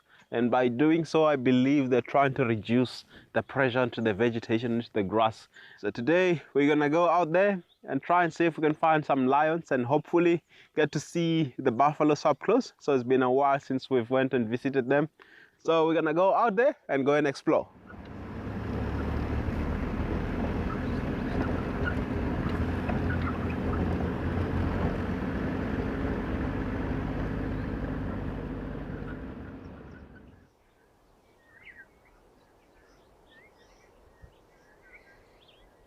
Well, in luck today, we managed to find 2 different kingfisher species. But right now we can get to see what we call the pied kingfisher. This is one of the kings, 6 kings of Sibuya, the pied kingfisher, the black and white one. So you can see that pointy bill right over there. It's designed to splash through the water and allow the bird with precise accuracy to can be able to pierce through the water and manage to grab the fish.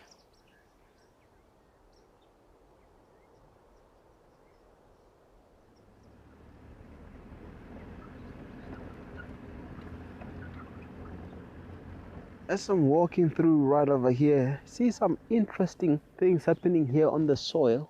So right over here, we've got these little tiny balls right over here. And then the one that normally does this is the earthworm. So this is what we call earthworm castings.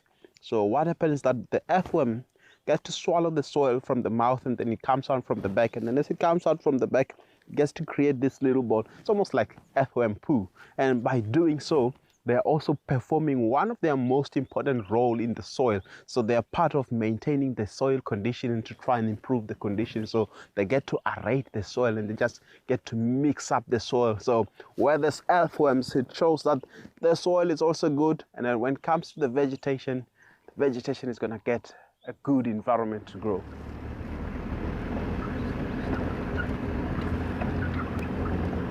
So we've been called for a sighting, so somebody did mention that they found the lions. So we just arrived where they just mentioned that they found them. Oh, there you go. So right on the other side, we got the pride of the lions.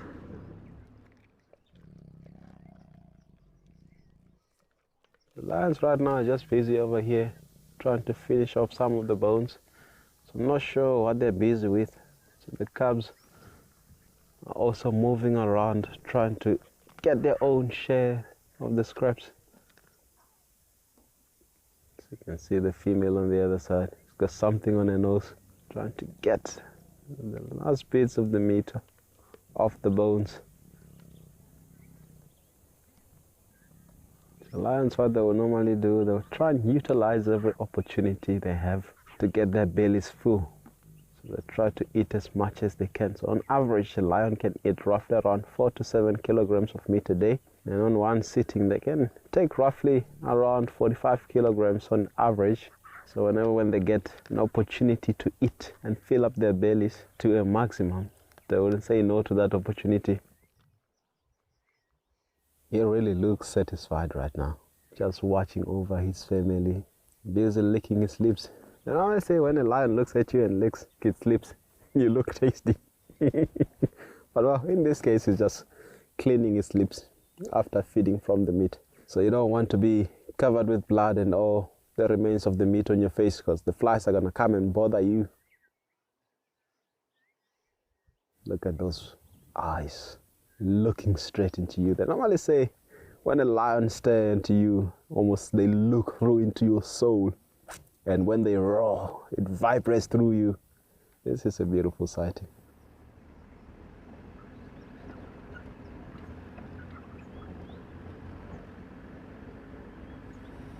So after finding the lions and spending some time with the lions, managed to find some buffaloes as we're driving along.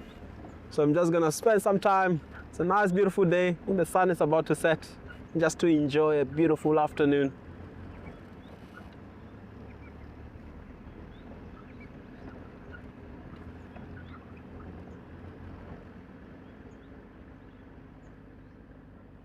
So they can see they're slowly moving through, just grazing for the day today. And right now you can see the little one right over there. It's also grazing as well. So for young buffaloes of that age, you can see it's still young. The horns just popped up not so long ago, coming through. So they'll go and feed on grass and also still get some milk from time to time. But somehow they should learn how to sustain themselves. So you should learn how to be able to feed on grass.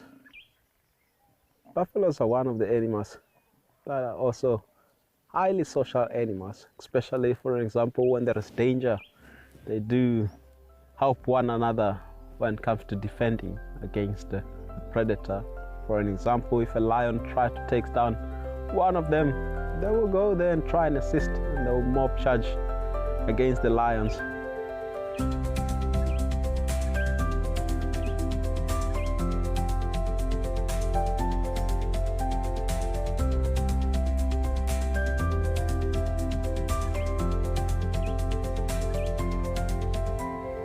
It's been a beautiful day, beautiful afternoon. Now just having the privilege to spend the afternoon and enjoy sunset with the buffaloes. It's gonna get dark soon, so this is goodbye for today, and hopefully some new adventure another day.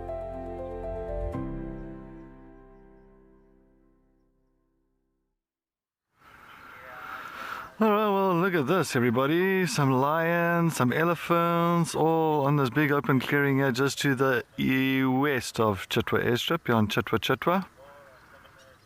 And you can see all those elephants, plenty of elephants, and you can see the lions, they are just watching them. So another two Nkuhuma females.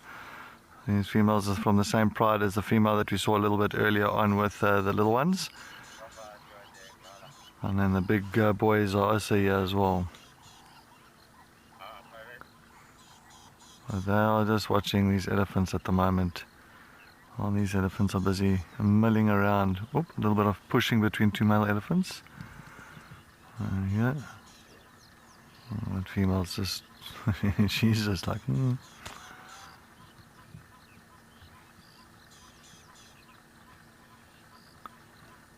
And two boys that's just giving each other a little bit of a argy-bargy. Yeah, look at that. What a sighting.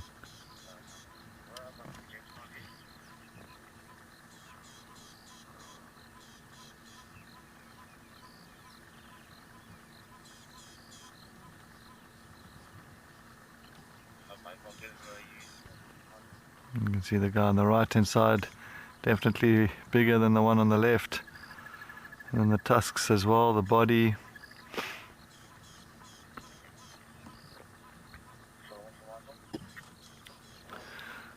Yeah, Hillary, beautiful. What a sighting, that's what I say. But the problem is, yeah, now these elephants pick up on these lions here now, and they're going to start chasing these lions around.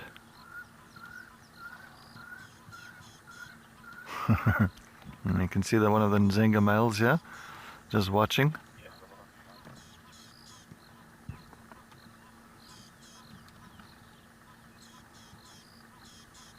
And he's just keeping a close eye on those lions, those elephants.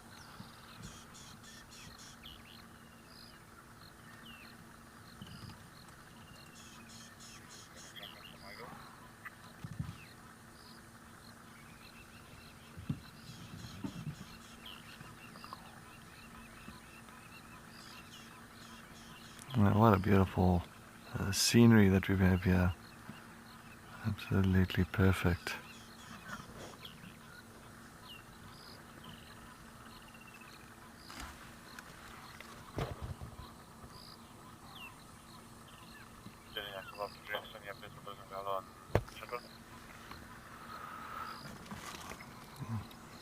Just myself here at the moment, Matt. Yeah, they're just looking at the law that's busy moving off here at Mark's kitchen.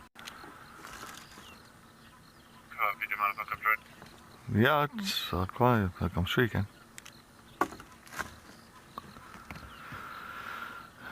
Yeah, Maureen, fun day. Sunday, definitely a fun day today. Absolutely. This morning's drive, this afternoon's drive. What a way to end a stunt. It's just, yeah. Perfect. And Albika is heading over to Sandringham tomorrow. So you're going to see him. He'll be joining Amy that side. Yep. Yep. You're going to be joining Amy that side.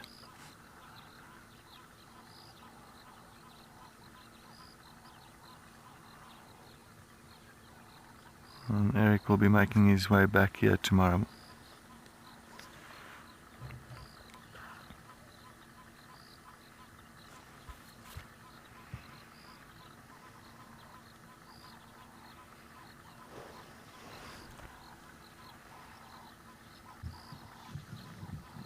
I have a feeling these elephants are completely oblivious of the lion's presence here. I think the lions are downwind from the elephants. Well, I was hoping that the Nzinga males will start calling for us, but I don't think they want to roar now while the elephants are around.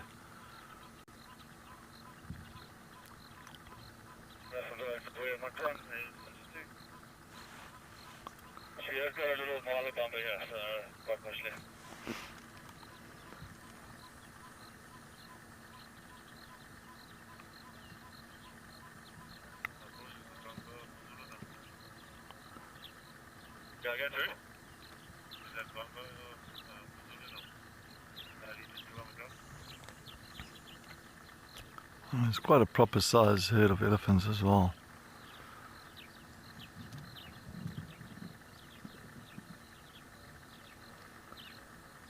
You can see this elephant just enjoying all this nice greenery that's around this termite mound.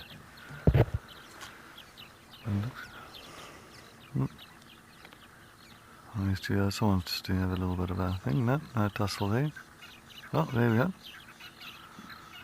And testosterone.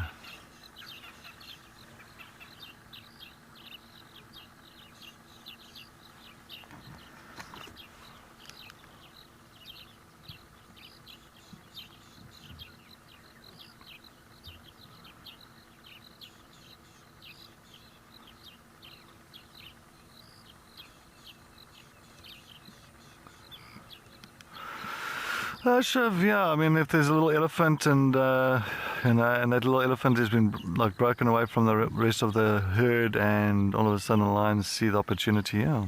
There's a little one coming through this side now, the males are watching there.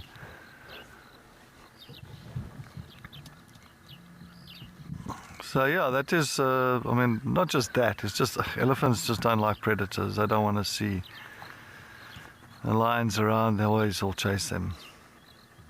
Protection of the youngsters, and as well, just even if there's no youngsters, the males will sometimes also just chase the lions off. Don't want them around. And then they do not enjoy predators too much.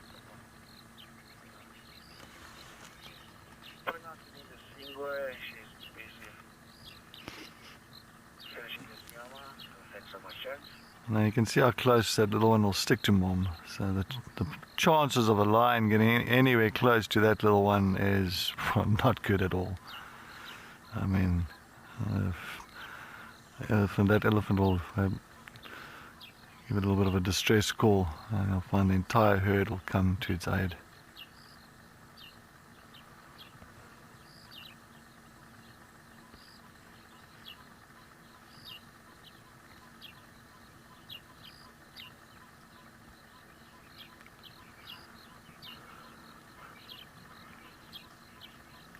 There comes another two running behind him. Wait for me! Where are you coming? Oh, adorable, eh? Wow.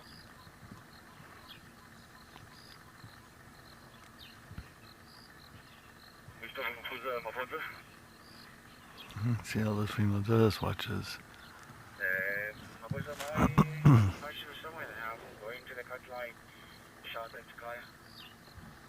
The contact call.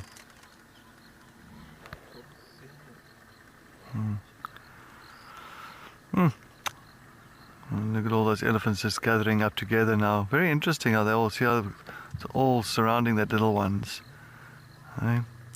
Quite amazing. That's what I was telling you about protection, putting the little ones in the middle.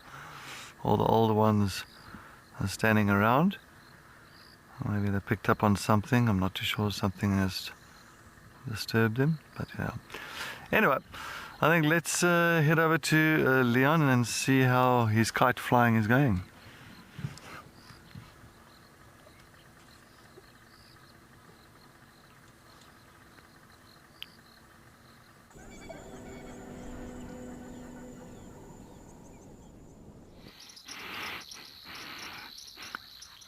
You might wonder why I'm looking so sad. I'm emotional. Why am I emotional? Well, and now the end is near, as this has been my final game drive. But no, please do not fear. I might come back if I can survive. I've tried, I've done my best to learn my way around the Bundu. But more, much more than that, I've still been Pundu. Yes, there were times when I got lost, but what the heck? What did it cost? 'Cause through it all, it's been a breeze, and that is why I'm on my knees to just give thanks, my heartfelt thanks, that we have Bundu.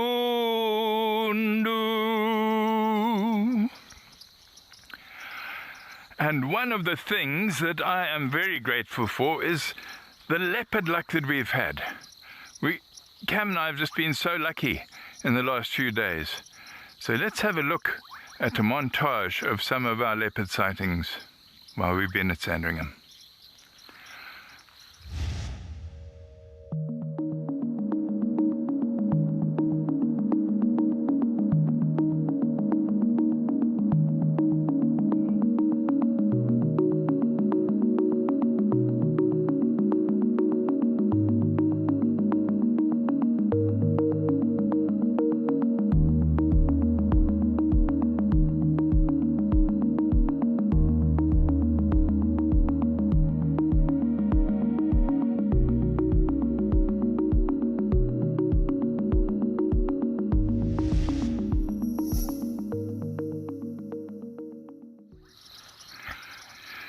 Hey, yeah, it's been special. How was that leopard activity? I mean, I never ever thought we'd have that number of leopard sightings. One of the things on my list of things we hoped to do or share was evidence of a leopard. Well, that was precious, and I think there were 3 different individual females. Certainly the one at the dam on the first day, and then 2 different individuals in the last couple of days. So more than we could have wished for sure. Anyway, it's been amazing fun. I'm going to turn around and make our way towards a road.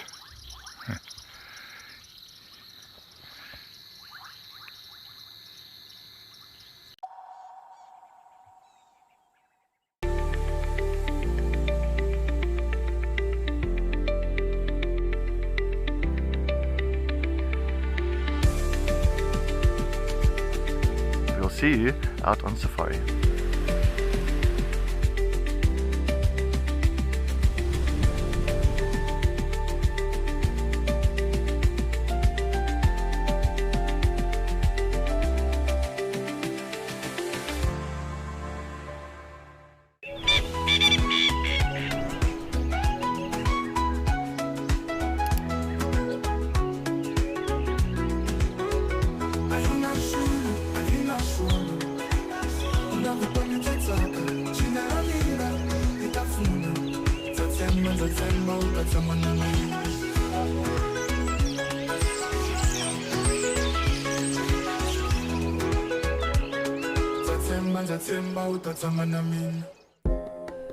Would you like to know the difference between a male and a female wildebeest?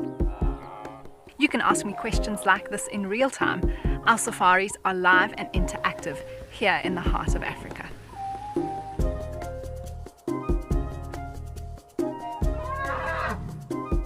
Join me on Safari Live and connect with nature.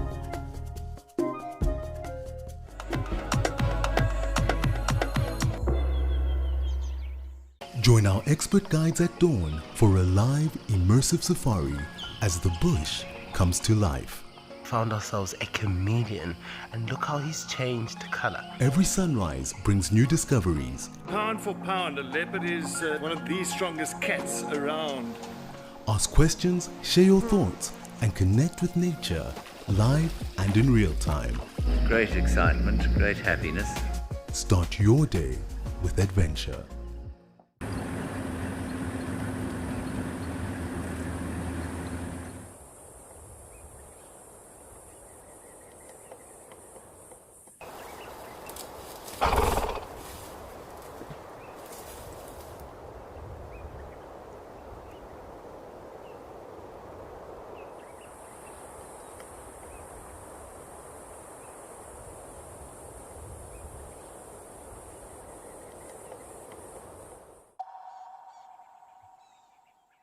That's very loud, mostly done by the males.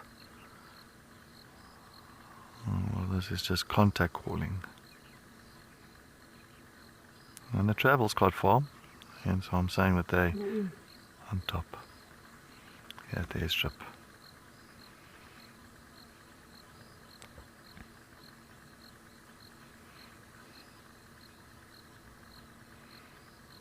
Brenda, I'm not too sure if she's calling for the lioness or the cubs. Fortunately, I don't speak that kind of language. It's difficult to say if she's calling little Amber or if she's calling the other four. It's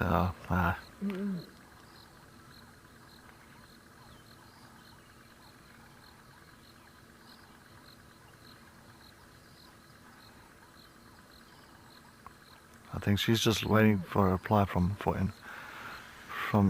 any of them.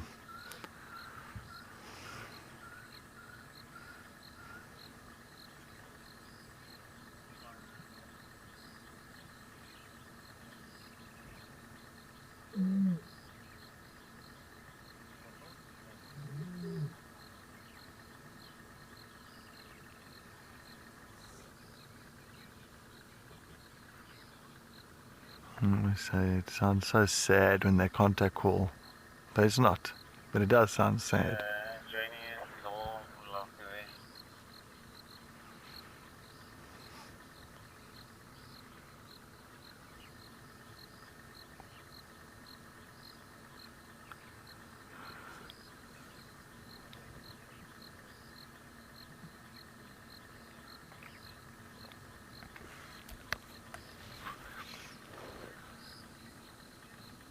Hello, thank you so much. And yes, no, I did enjoyed the stint a lot, and I just also want to just thank all the Wild Earth viewers supporting us, and just sending all the amazing messages coming through. Unfortunately, sometimes I can't get to every single message and all that, but I do take notice, and I do appreciate it thoroughly. And yeah, it is just wonderful that we can just spend this quality time with these beautiful animals here, and understand the stories that does come out from what they've been up to and where they come from. And I think it's always so important that we know those things.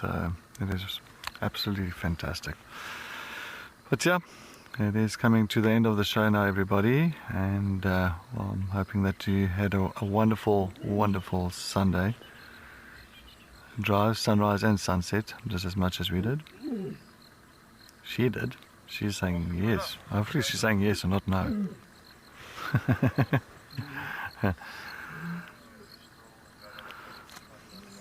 Yeah, but as I said, thanks for the comments and questions, everybody, and please make sure that you join us again on Tuesday morning. Just remember, tomorrow is a non-live day, so we're not going to be out and about on live safaris tomorrow. You'll be jumping on board again on Tuesday morning, and as I said, Eric will be this side. He'll be joining you guys. But yeah, from Leon, myself, and I'm sure the rest of the locations, we just want to say thank you so much, and you must have a wonderful, wonderful Sunday evening. And we will catch you on, or I won't catch you, the rest will catch you on Tuesday morning for the sunrise safari. From these lions, from BK and the Wild Earth team, and from myself, a huge thank you, and have a wonderful evening. Goodbye.